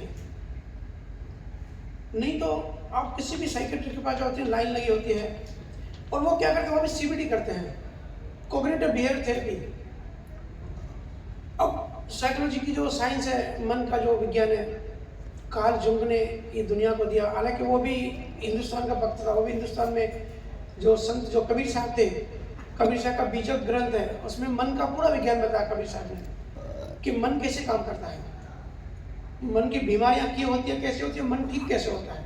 वही कार्ल जुंग आया, कबीर साहब का स्टडी किया, उससे रेफरेंस जाके उसने खोजना कर दी कॉन्शियस, सबकॉन्शियस, अनकॉन्शियस माइंड की। और आज हम कहते हैं modern father of psychology Karl Jung, पर फादर ऑफ साइकोलॉजी जुंग नहीं है, कबीर साहब है। लेकिन हमको पता नहीं है कि हमारे पास कितनी विरासत है। तो जो साइकेट्रिक है वो कॉग्निटिव बिहेवियर थेरेपी कराते हैं, CBT कराते हैं कि किसी किसी को बहुत नेगेटिव थॉट्स आते हैं, किसी किसी को ओवर थिंकिंग होती है, कंटिन्यू विचार आते हैं, किसी किसी को नेगेटिव थिंकिंग आती है कि ये बंदा खराब है, सुसाइडल, खुदकुशी के विचार आते हैं। तो बेचारे पेशेंट जाते हैं डॉक्टर के पास, और डॉक्टर के पास भी उतना ही पता है कि सर्टेन बिलीव से ये थॉट्स आ रहे हैं, इसके बचपन में ऐसे कुछ ट्रॉमा होंगे, या बचपन उसका थोड़ा खराब गुजरा होगा, एनवायरमेंट घर का ठीक नहीं होगा, तो उसको अंदर वो ट्रॉमा बैठ गया और अभी नेगेटिव विचार आ रहा है। अब इसका सॉल्यूशन क्या है? लोग जाते हैं डॉक्टर के पास कि इसका सॉल्यूशन मिल जाए, लेकिन डॉक्टर लोग एक दवा देते हैं और इसकी साइड इफेक्ट से दूसरी बीमारी क्रिएट हो जाती है। ध्यान नहीं सिखाते, क्योंकि पूरी हम कॉपी की है, पूरी ब्रिटिश पढ़ाई हमारी। हम वेस्टर्न कल्चर से पूरा ये जो है मेडिकल साइंस हो चाहिए हो, ये कॉपी करते हैं। पर ध्यान जो हमारी असली जो क्योर की जो साधना है, जो ट्रीटमेंट है, उसका हमको साइंस नहीं पता। तो अध्यात्म विज्ञान ये कहता है, जो कि मैं कई डॉक्टरों को कहता हूँ कि आपको भी सीखने की जरूरत है। ये जो नेगेटिव विचार आते हैं, ये इसलिए आते हैं क्योंकि हमारे अंदर सर्टेन बिलीव्स होती हैं, डीप बिलीव्स, कुछ मान्यताएं होती हैं, मान्यताएं बैठ जाती हैं। देखो किसी किसी को लगता है ना कि मैं अनलवेबल हूँ, मेरे को कोई प्यार नहीं करता, मेरे से कोई बात नहीं करता, मैं किसी काम का नहीं हूँ, मुझे घर में कोई पसंद नहीं करता। खास करके जो सीनियर सिटीजन है, वो तो ऐसे फील करते हैं कि मैं तो घर में ऐसे ही मतलब एक बोझ हूँ, मुझे कोई टाइम नहीं देता, ऐसे ट्रॉमा बैठ जाता है। तो जिसके अंदर ऐसे ट्रॉमा बैठ जाता है, उसको नेगेटिव थिंकिंग आने लगती है। जब भी वो ट्रिगर होता है, वो कुछ ना कुछ ट्रिगर पॉइंट हो जाती है, कभी झगड़ा हो गया पति पत्नी का, या और कुछ हो गया, तो ये थॉट्स आने लगते हैं। फिर हम जाते हैं साइकेट्रिस्ट के पास, साइकेट्रिस्ट डोपामाइन रश लिख देता है, वो समझता है कि मायूस है, दुखी है, एक नींद की गोली दे देगा, एक हार्मोन दे देगा। फिर जीवन भर एक एडिक्शन लग जाती है, एक आदत लग जाती है। हमको आदतें क्यों पड़ती है? कोई दारू पीता है, आदत नहीं छोड़ पाता है, कोई जुआ खेलता है, एडिक्शन पड़ जाते हैं, क्यों नहीं छोड़ पाते? इसके पीछे विज्ञान क्या काम करता है? तो बीमारी तो ठीक होती नहीं, दवा की भी और एक आदत पड़ जाती है, डिपेंड हो जाता है ब्रेन हमारा। फिर अगर 1 या 2 दिन भी वो टैबलेट नहीं ली, वो डोपामाइन नहीं लिया, तो फिर से वो एग्रेशन आ जाती है, फिर से नेगेटिव विचार आ जाते हैं। तो एक लूप में फंस जाते हैं, जो कि आज बहुत लोग फंस रहे हैं। बड़े हो, बच्चे हो, मीडियम में जो कोई भी, सब इस लूप में फंस रहे हैं। तो यहाँ काम करता है ध्यान। इतने सारे डिप्रेशन पेशेंट कैसे ठीक होते हैं? क्योंकि देखो रूट क्या होता है किसी भी चीज का, बिलीव्स। हमारे अनकॉन्शियस, हमारे अचेतन मन से ये थॉट्स आते हैं जो बिलीव्स पड़ी है। अब उस बिलीव्स को डिलीट करना है, वहां से उसको मिटाना है कचरे को। हमारे मोबाइल में कोई फोटो डिलीट करना है, 1 मिनट में सिलेक्ट किया और डिलीट बटन दबा, डिलीट हो जाता है। लेकिन हमारे मन में जो कचरा पड़ा है, हमारे मन में जो कर्म पड़े हैं, जो बिलीव्स पड़ी हैं, जो संस्कार पड़े हैं पिछले जन्मों के, जो मेमोरीज पड़ी है, जो डेटा पड़ी है, उसको कैसे डिलीट करिए किसी ने सिखाया नहीं। सुखराम जी महाराज ने सिखाया है, इसका बड़ा विज्ञान दिया है, कबीर साहब ने बताया है, लेकिन वो उस विज्ञान में हम पहुंचे नहीं है। तो बड़ी ये साइकोलॉजी जो है बड़े सुपरफिशियल लेवल पे काम करती है। इसके लिए सब ड्रग्स देने से ही वो लिमिट रह जाता है। लेकिन अगर कोई डिप्रेशन पेशेंट है, कोई एंजाइटी है, किसी को चिंताएं सताती है, किसी को नींद नहीं आती, हालांकि ज्ञान जो होता है, जो ध्यान होता है, सुमिरन होता है, वो करते हैं मोक्ष के लिए। हमारा अंतिम जो उद्देश्य है, जो असली जो लक्ष्य है, मोक्ष चाहिए। और मोक्ष में तो मरने के बाद नहीं चाहिए, अभी अभी इस समय हमको मुक्त होना है। मुक्त किससे होना है? हमको जकड़ा किसने है? ये जो छोटी छोटी झंझटें होती है, रोज जो घर में रोज मारामारी होती है, जो मन में आग लगती है, क्लैशेस होते हैं, आपस में नहीं बनती, विचार नहीं मिलते, छोटी छोटी बात पर परेशान हो जाते हैं, पढ़ाई का प्रेशर, एग्जाम का pressure, suicidal tendency, traumas, accident हो गया किसी का, हमारा अपना कोई मर गया, या बॉयफ्रेंड गर्लफ्रेंड के जो ब्रेकअप्स जाते हैं तो सुसाइड कर लेते हैं, इतना अनमोल जीवन खत्म कर लेते हैं। इन सब से मुक्त होना है, पहले वो खुद मुक्त होना है, और फिर आसपास के सराउंडिंग में जो हमारे जो जानने पहचानने वाले हैं उनको धीरे धीरे ध्यान देना है। हर एक सेकंड में मुक्त हो सकते हैं। तो करना क्या होता है? सिर्फ आध्यात्मिक ज्ञान के हमको पीछे लगना है। मेरे पास लोग आते हैं, कहते हैं भैया समय नहीं है हमारे पास, हम क्या करें? अरे भाई, आपका जीवन तो वैसे भी चलेगा, आप कुछ करो या ना करो, जितना पैसा आपको मिलना है ना 1 साल में, उतना आपको पैसा मिलेगा ही मिलेगा। लेकिन मेहनत करना भी वो भी लिखा होता है, आपको दुकान जाना पड़ेगा, ऑफिस जाना पड़ेगा, वो भी लिखा होता है। लेकिन आध्यात्मिक ज्ञान आप घर बैठे भी, ऑफिस बैठे भी, आप मीराबाई की, कबीर साहब के, सुखराम महाराज के आप ग्रंथ पढ़ सकते हैं, सत्संग सुनते हैं। आज तो बड़ा आसान है, यूट्यूब चालू कर दिया और केवल ज्ञानी का सत्संग चालू कर दिया, कहीं भी ऑफिस में बैठ के। ऐसा नहीं कि उनको घंटों उसमें लगाना है। गुरु नानक थे, वो तो दुकान पे, किराने की दुकान चलाते थे, दुकान पे बैठे बैठे उनकी सुनती परमात्मा में होती थी। कबीर साहब जुलाहा थे, सब जो थे ना केवल ज्ञानी, सब काम धंधा करते थे हम हमारी तरह। लेकिन हम बहाना करते हैं कि अरे हमारे पास काम नहीं, हमारे पास बहुत काम है, हमको पढ़ाई करनी होती है, हमको समय नहीं मिलता। तो ये धोखा ना हम किसी दूसरे को नहीं देते, ये धोखा हम खुद को देते हैं। और इसका पता पड़ेगा अंत समय में, क्योंकि अभी माया का प्रकोप है, माया के परमाणु भारी है। लेकिन जब हॉस्पिटल में होंगे, जब आईसीयू में होंगे ना, तब रोना आता है, तब लगता है भगवान हमको समय, थोड़ा सा समय और दे दो, थोड़ी सी लाइफ बोनस दे दो, थोड़े से प्राण दे दो, तो हम ज्ञान में लगे रहे। अब देखो कोरोना में जब कोविड आया 2020 में, कुछ समय के लिए पूरी दुनिया जागृत हो गई। सबसे ज़्यादा मौतें इटली में हुई, जिनका हेल्थ केयर नंबर 1 है, सबसे ज़्यादा अच्छी health facilities, hospitals, doctors Italy में हैं। लेकिन ऐसा कोविड आया, इटली में सबसे ज़्यादा लोग मर गए। तो उस समय एक वेव आ गई कि भाई दुनिया में कुछ नहीं रखा है, जीवन में कुछ नहीं है। तो जो खास करके लेडीज़ों को जो गोल्ड का जो मोह होता है, जो ज्वेलरी का, मैंने देखा उस समय थोड़ा सा जागृति आ गई थी, मोह कम हो गया था कि ये गोल्ड वोल्ड क्या करेंगे, जब एक दिन छोड़ना नहीं, अचानक से जीवन छोड़ना है। तो थोड़ी सी जागृति आ गई थी, बड़ा अच्छा समय था। मैं कहता हूँ कोरोना का बड़ा ब्यूटीफुल समय था। उस समय हम बहुत कुछ सीख सकते थे, क्योंकि फिर 1 साल 2 साल हो गए, वैसे बेहोश हो गए, वैसे ही सोने में, घर में मोह पड़ गया, हर चीज़ में आसक्ति आ गई। हम आत्मा हैं, हम स्वरूप हैं, ये भूल गए। वापस हमारा जो लेवल है, जो चेतना है, वापस शरीर की लेवल पे आ गई। तो ये शौक लगने चाहिए बीच बीच में, और ये शौक से हमको जागृति लानी चाहिए अपने। असली जो मकसद है वो नहीं बोलना है, जीवन में हमको सब करना है। ऐसा नहीं है कि हमको हिमालय में जाके बैठना है, तो लाल कपड़े पहन के हम आश्रम में जाके बैठना, ऐसा नहीं है। संसार में रह के संसार से बाहर रहना है, वो असली जीवन, मुक्त जीवन। और जब भी मैं किसी यूनिवर्सिटी में कॉलेज में सेशन देने जाता हूँ तो बच्चों को भी कहता हूँ, जो स्टूडेंट्स होते हैं, जो डॉक्टर अगर पढ़ाई करते हैं, कि असली डॉक्टर आप तभी बन पाओगे जब अध्यात्म से जोड़ोगे।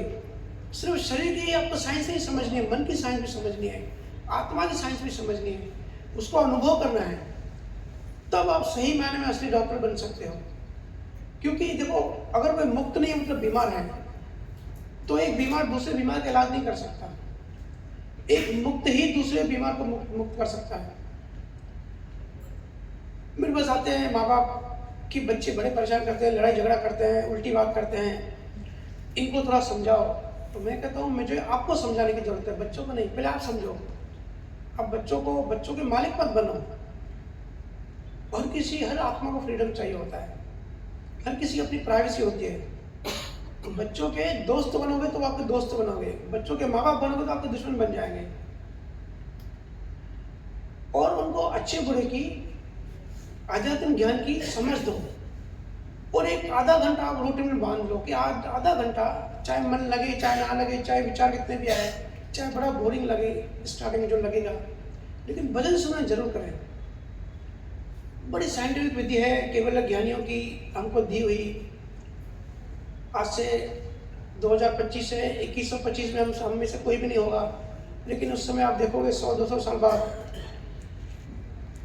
जो मेंटल पेशेंट होंगे, जो डिप्रेस्ड होंगे, बिल्कुल साइकोटिक होंगे, उनका इलाज भजन सुनने ध्यान से ही होगा।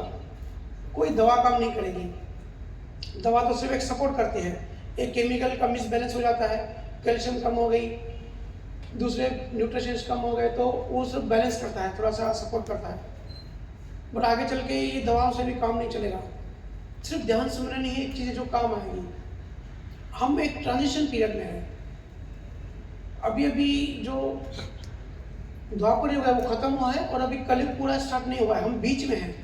इसलिए कुछ लोग देखे बहुत इंटरेस्ट होता है अध्यात्म में, और कुछ लोगों का बिल्कुल नहीं होता। ये जो ट्रांजिशन पीरियड चल रहा है ना, ये इसकी वजह से है। माया के जो परमाणु, जो प्रकृति की जो चाल है, इस समय इस तरीके से काम करती है। तो ज़्यादा कोई रॉकेट साइंस भी नहीं है, हम सब घरेलू हैं, हमारे ऊपर जिम्मेदारी है, हमको काम करना पड़ता है, ऑफिस जाना पड़ता है। सिर्फ 2 चीज़ मान लो कि जब भी समय मिले, हमारा बुधवार सत्संग होता है, जब भी समय मिले सत्संग सुने, कोई भी ज्ञान ले, केवल ज्ञानी का ज्ञान सुने, समझे, अपनी अंडरस्टैंडिंग बढ़ाएं कि दुनिया कैसे काम करती है, हम हैं कौन, कहाँ से आए, क्यों आए, हमारा पर्पस क्या है। क्यों कुछ लोग दूसरे देश में पैदा होते हैं, हम हिंदुस्तान में पैदा होते हैं। कभी कभी कोई इंसान हमको देखते अच्छा लगता है पहली मुलाकात में ही, तो वो कहते हैं ना पहली मुलाकात का प्यार, वो तो आधी बात है। पहली मुलाकात नहीं होती, पिछले जन्म में उससे मुलाकात हो चुकी होती है, लेकिन हमारी दृष्टि देखने की सिर्फ इस जन्म की होती है। तो क्यों कोई अच्छा लगता है, कोई पहली मुलाकात में हमको अच्छा नहीं लगता।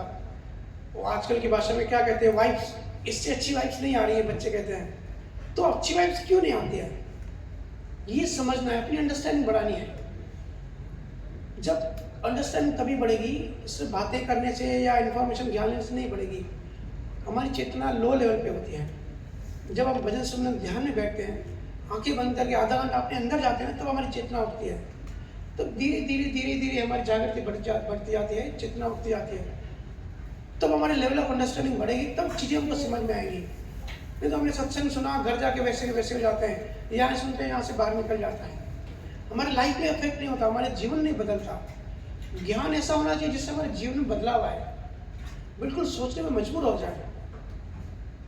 तो सबसे मेरी यही प्रार्थना है, सबसे यही रिक्वेस्ट है कि जो 2 चीज़ जितना हो सके, स्पिरिचुअल, आध्यात्मिक, जो साइंस से कनेक्टेड हो। ऐसे नहीं कि किसी का भी बाबा का सुन लिया और कुछ मान्यताएं बता रहे हैं कि घर में नारियल में कपड़े में नारियल बांधो और 2 अगरबत्ती जलाओ तो ये हो जाएगा। वो ज्ञान नहीं, वो महाज्ञान है। ये सब सुपरस्टिशंस हैं। प्रकृति में किसी को भी चमत्कार करने का फ्रीडम नहीं है। कोई भी दावा करे कि ये कर सकता हूँ, मैं वो कर सकता हूँ, कोई कुछ नहीं कर सकता। हर किसी के पीछे साइंस होती है। स्पिरिचुअल ज्ञान मतलब साइंटिफिक ज्ञान। केवल ज्ञान विज्ञान कहते हैं इसको, ठीक है। तो दूसरी बात, अपने रूटीन में भजन सुनने डालें डेली आधा घंटा, 24 घंटे में से आधा घंटा निकालें, कोई बड़ी बात नहीं है। मोबाइल वोबाइल बंद करके रूम के बाहर रख के अपने आप से मुलाकात करें। तो ऐसा नहीं है कि इसमें हमारा कुछ फायदा है या और किसी का। हम जो परेशान है ना, जो हर वक्त चिंता में डूबे रहते हैं, ये चिंता ऐसी होती है, मैं देखता हूँ व्हाट्सएप पे किसी ने बिलू टिकाया रीड करके छोड़ दिया, फिर भी लोगों को एंजाइटी होती है, अरे इसने रीड करके छोड़ दिया, मेरे को रिप्लाई क्यों नहीं किया। बच्चों की सांस फूलने लगती है, अरे गर्लफ्रेंड ने रिप्लाई नहीं किया, हो सकता है दूसरे चैटिंग कर रही होती हो, तो इसे पागल हो जाते हैं, अरे आधा घंटा हो गया ऑनलाइन है, मुझे रिप्लाई नहीं कर रही, मुझे दूसरे चैटिंग कर रही है, तो ऐसे डिप्रेशन में आ जाते हैं। तो बड़ी हालत खराब है सबकी। ऐसे बच्चों को ध्यान देना चाहिए कि भाई आए तो वेलकम, नहीं आए तो पानी कम, है तो ठीक है, नहीं तो भाड़ में जाओ। इसको कहते हैं बिंदास लाइफ। कुछ नहीं चाहिए, कबीर साहब कहते हैं जिसको कुछ नहीं चाहिए वो शहनशाह। लेकिन हमको चीज़ें चाहिए, हमको वासना, हमको ये चाहिए, हमको वो चाहिए, संसारी चीज़ें चाहिए जो हमारे प्रारब्ध कर्म में नहीं लिखी होती, हमको वो भी चाहिए होता है। और नहीं लिखी है तो नहीं मिलती, और जब नहीं मिलती है तो फिर हम डिप्रेशन में जाते हैं। ठीक है, अगर कुछ क्वेश्चन होगा तो अभी पूछ सकते हैं, नहीं तो फिर भजन सुनन करते हैं। बच्चों को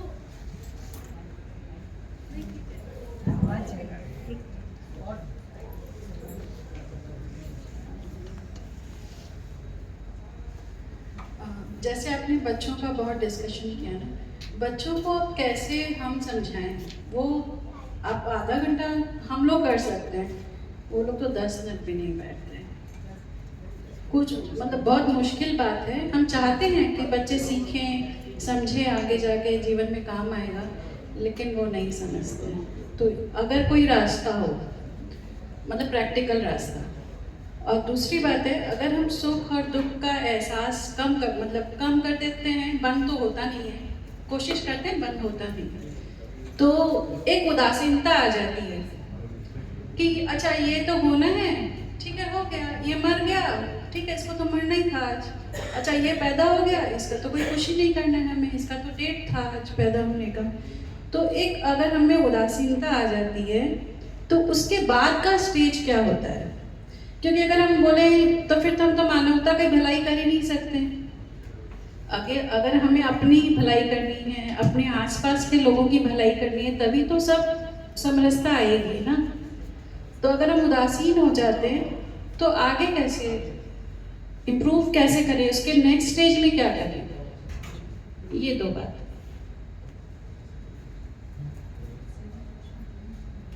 देखिए, आपने कहा पहला सवाल जो था कि बच्चों को कैसे समझाएं। बच्चे मानते नहीं है, समझते नहीं है। तो देखो, पहले तो उनको खुद को समझना है।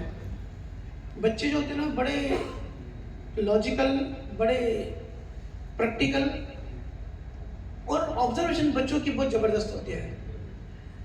पहले तो उनको समझना है कि बच्चे क्यों नहीं मानते, बच्चे क्यों नहीं समझते हमारी बात।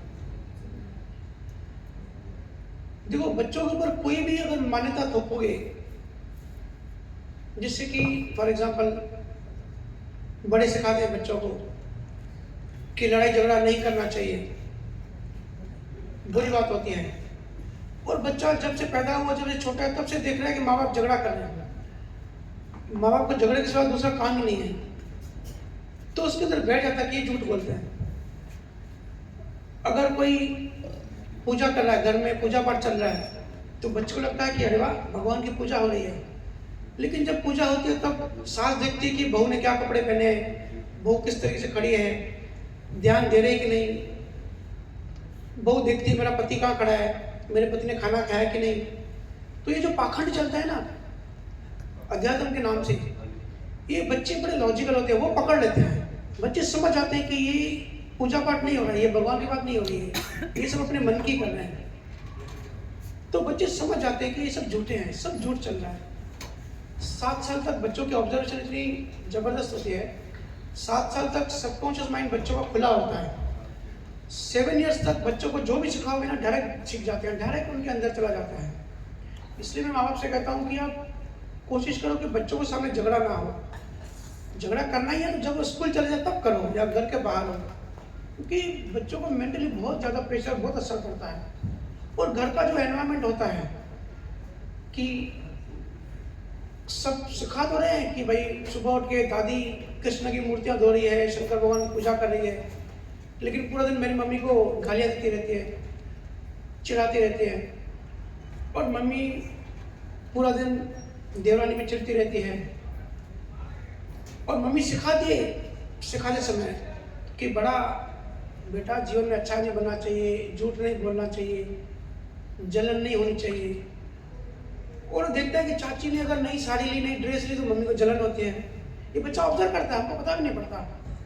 या बच्चा जाएगा चाची के पास तो मम्मी बुलाएगी, इधर आए, चाची मेरे लिए क्या बोल रही थी, वो जीजा मेरे लिए क्या बोल रहा था, हमारी क्या बातें हो रही थी।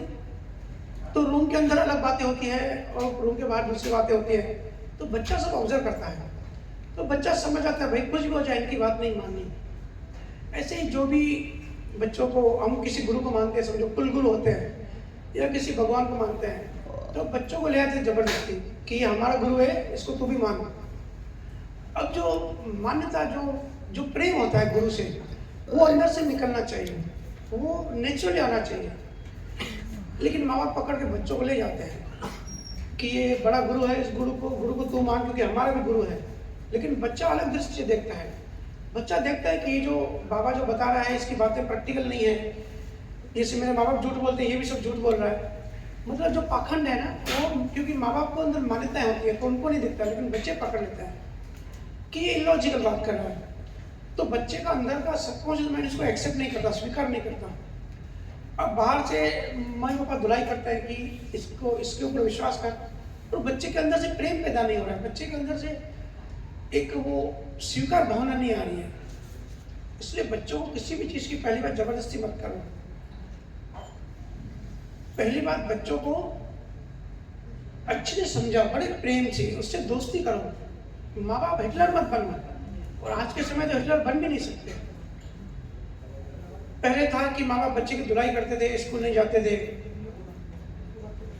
खाना नहीं देते थे, रूम में बंद कर देते थे। आप सबको तो पता है, मैंने भी मार खाई है तो इसलिए मुझे याद है थोड़ा सा। आजकल तो ये सब नहीं कर सकते। तो बच्चों से दोस्ती करो, बच्चों को इतना कंफर्ट जोन में डालो, कोई वो आपसे बातें शेयर करें। देखो बच्चों को भी प्रेशर होता है, बेचारों को घर का प्रेशर, पढ़ाई का, फिर दोस्तों की जो उसकी साइकिल होती है, जो फ्रेंड सर्कल होता है, उसमें बहुत सारी चीज़ें होती है जो उसके माइंड में घूमती हैं। किसी ने इंसल्ट कर दी, किसी ने अच्छे कपड़े पहने, इसने नहीं पहने, तो बच्चा भी बेचारा स्ट्रेस में रहता है। और जब मम्मी के पास आता है बातें बताना, तो मम्मी मोबाइल में रील्स देख रही है। पापा के पास जाता है तो पापा फ़ोन पे बिजनेस डील कर रहे होते हैं कि जाए जाए सर मत खा। तो बच्चा प्रेम ढूंढता है, वो बातें किससे शेयर करे। फिर वो प्यार ढूंढता है बाहर, वो बाहर दोस्त ढूंढता है, बाहर प्यार ढूंढता है, बाहर गर्लफ्रेंड ढूंढते हैं। तो बच्चों का बेचारा बहुत खराब है। तो सबसे पहले बच्चों से इतना क्लोज फ्रेंडशिप करें, इतना कॉन्फिडेंस दें कि अगर वो कुछ भी करते हैं आपसे बिंदास शेयर करें। बच्चों को डराओ मत, क्योंकि देखो जिसको जो करना है वो करेगा ही। अब बहुत सारे बच्चों को मारते हैं कि 12th के बाद मोबाइल लेना, मोबाइल नहीं ले। ये लड़कों को बोलते लड़कियों से बात मत कर, लड़कियों को बोलते लड़कों से फ्रेंडशिप मत कर। आज भी हमारे गाँव में ऐसा होता है। तो बच्चा बात तो करेगा, फिर आपसे छक्के करेगा। अगर आप उसको डांटोगे, प्रेशर करोगे, उसको जो करना है वो करेगा। यार सबको एक्सपीरियंस है, बच्चों को कितना ही मना करो, उनको जो करना है वो करते ही है, लेकिन छुपाए करते हैं, आपसे शेयर नहीं करते। तो ये गलत बात है। वो बाहर दोस्तों से चीज़ें शेयर करते हैं। देखो लड़कियाँ लड़कियों से शेयर करेंगी, लड़के शेयर करेंगे, लेकिन माँ बाप से शेयर नहीं करते, क्योंकि हमारी फ्रेंडशिप नहीं है बच्चों से। हम बच्चों को पालते तो हैं, लेकिन एक प्रॉपर्टी की तरह पालते हैं। एक डील करते हैं कि भाई हमने तेरे को पाला, अभी तेरे को हमको पालना है।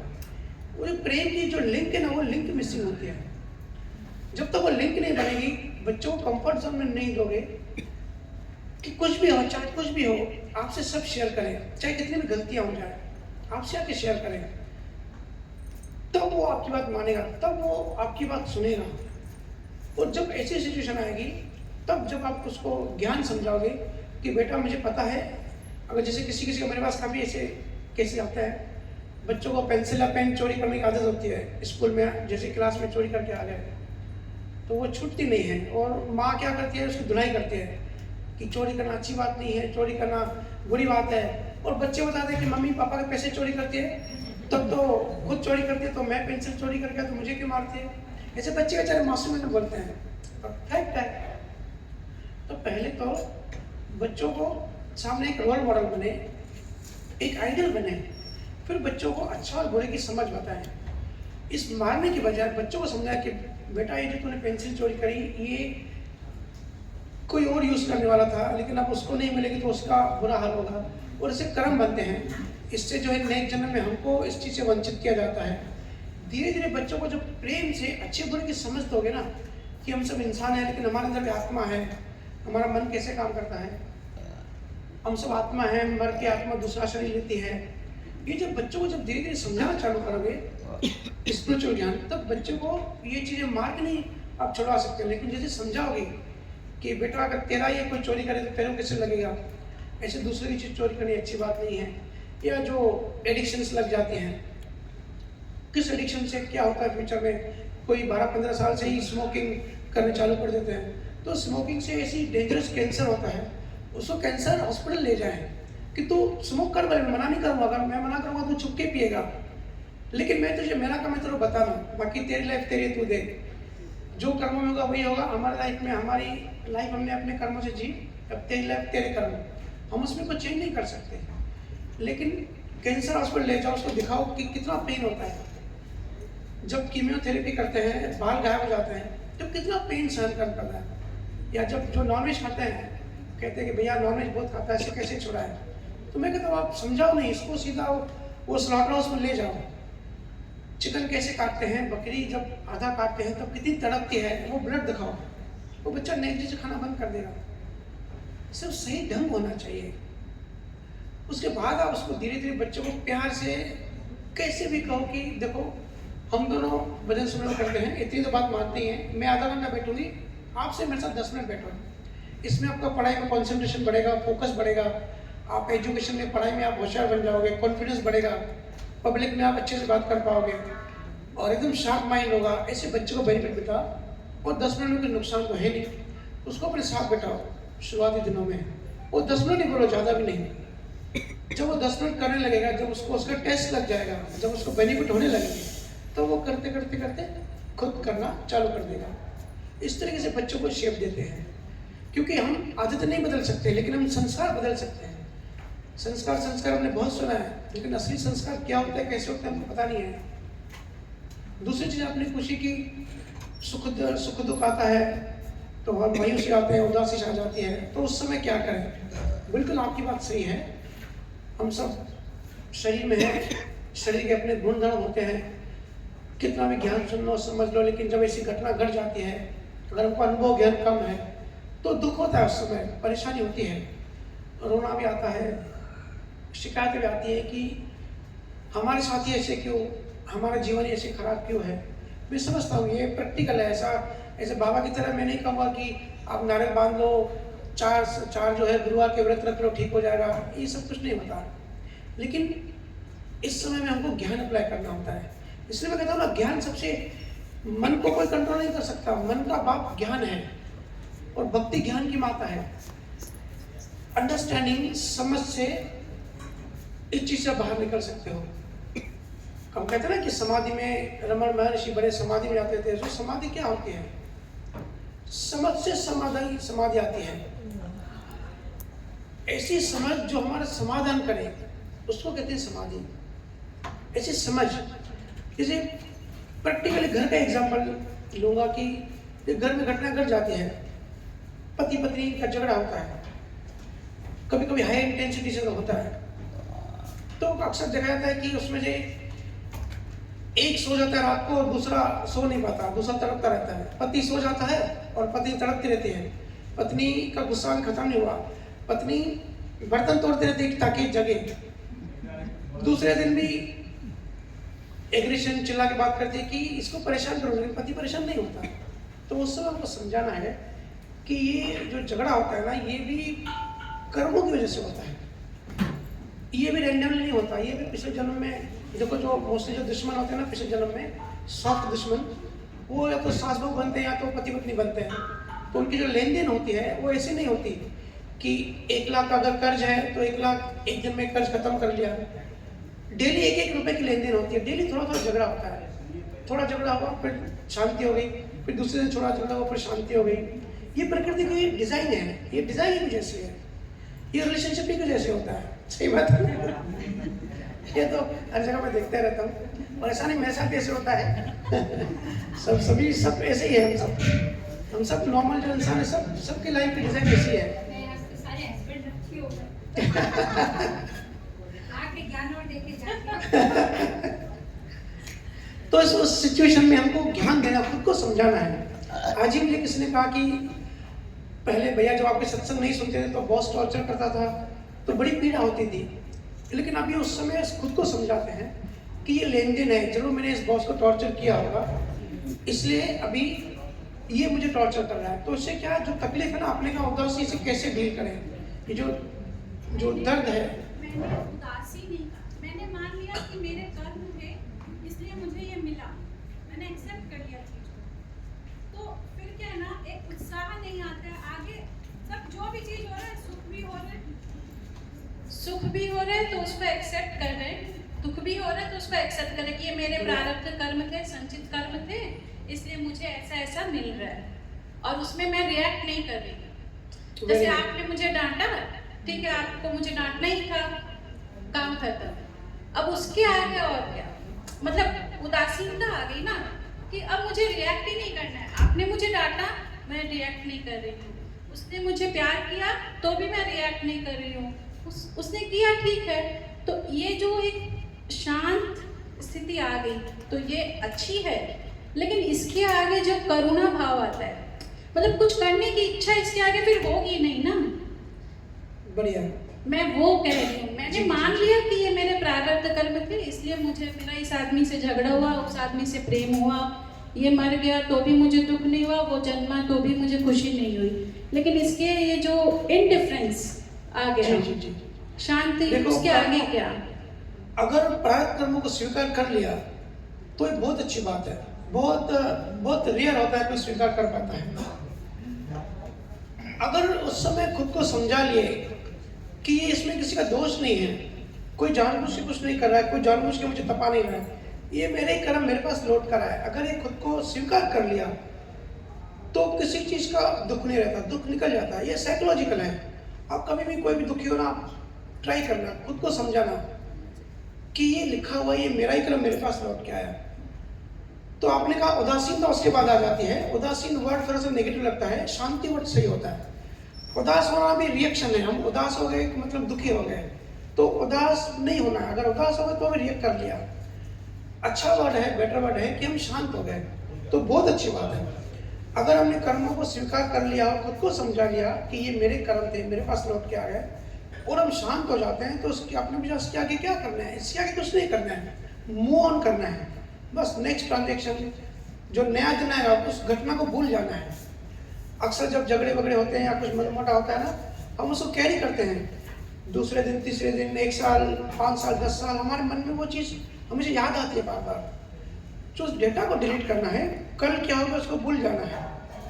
और अगर नहीं भूल सकते, भूलना हमारे हाथ में नहीं होता है, इसलिए यहाँ भजन सुमरन ध्यान काम करता है। भजन सुमरन करिए, जब भजन सुमरन ध्यान करेंगे तो जो डेटा है कल की वो डिलीट हो जाएगी। अगर वो घटना याद रही तो भी उससे जुड़े जो इमोशंस होते हैं, जो रोना धोना, जो दुख, जो शिकायत, जो नेचर होता है, वो इमोशंस डिलीट हो जाएंगे।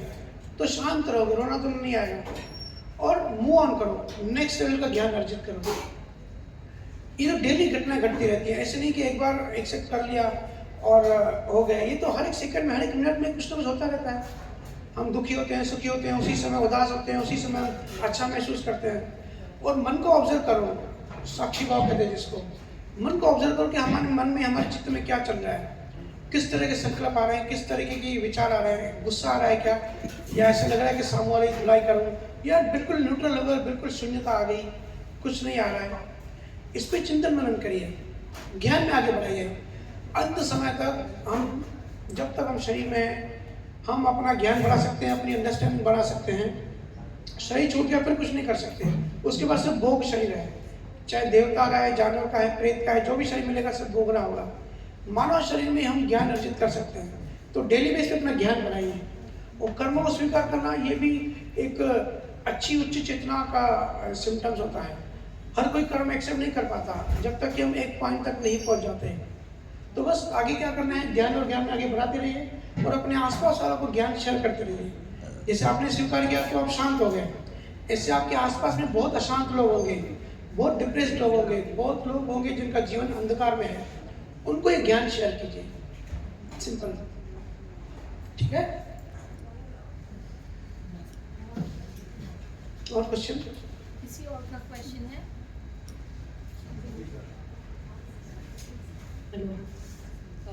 मेरे को ये पूछना था कि जैसे कुछ लोग बोलते हैं कि जो आपके साथ हो रहा है वो आपकी किस्मत में लिखा होता है, और कुछ लोग बोलते हैं कि किस्मत कुछ नहीं होता, हम लोग अपना किस्मत खुद लिखते हैं, तो कौन सही होता है? जो कहते हैं किस्मत में कुछ नहीं होता वो सबसे बड़ा अज्ञानी होता है। हम खुद लिखते हैं वो सबसे बड़ा अज्ञानी है। अगर वो खुद लिखते हैं तो उनको बोलो आप यूएस का प्रेसिडेंट बन के बनो। अगर वो खुद बनते करते हैं तो वो एक न्यूक्लियर बटन दबा के दिखाए, कोई कुछ नहीं कर पाता। जो कहते हैं कि हम खुद लिखते हैं वो भी सिम्टम सिंबॉलिक होता है। वो सिंबॉलिक इस तरीके से होता है कि भाई हम मानव तन में हैं, बड़ा ये अनमोल है। तो जो मानव तन का जो असली जो उद्देश्य होता है, मुक्त होना, मोक्ष पाना, वो हम कर सकते हैं क्योंकि वो हमारे हाथ में होता है, क्योंकि वो आंतरिक होता है। जो भी बाहरी चीज होती है वो लिखा होता है, और जो भी आंतरिक चीज जो मानसिक होती है, जैसे ज्ञान बढ़ाना, ज्ञान बढ़ाना मतलब कोई शरीर को मेकअप थोड़ी करना है, ज्ञान तो हमारा आंतरिक बढ़ेगा ना, वो हमारा पुरुषार्थ है। उससे आप अपनी किस्मत लिख सकते हो। मतलब इस समय आप जो नए कर्म बनाओगे आंतरिक, उसका परिणाम नेक्स्ट जन्म में आएगा।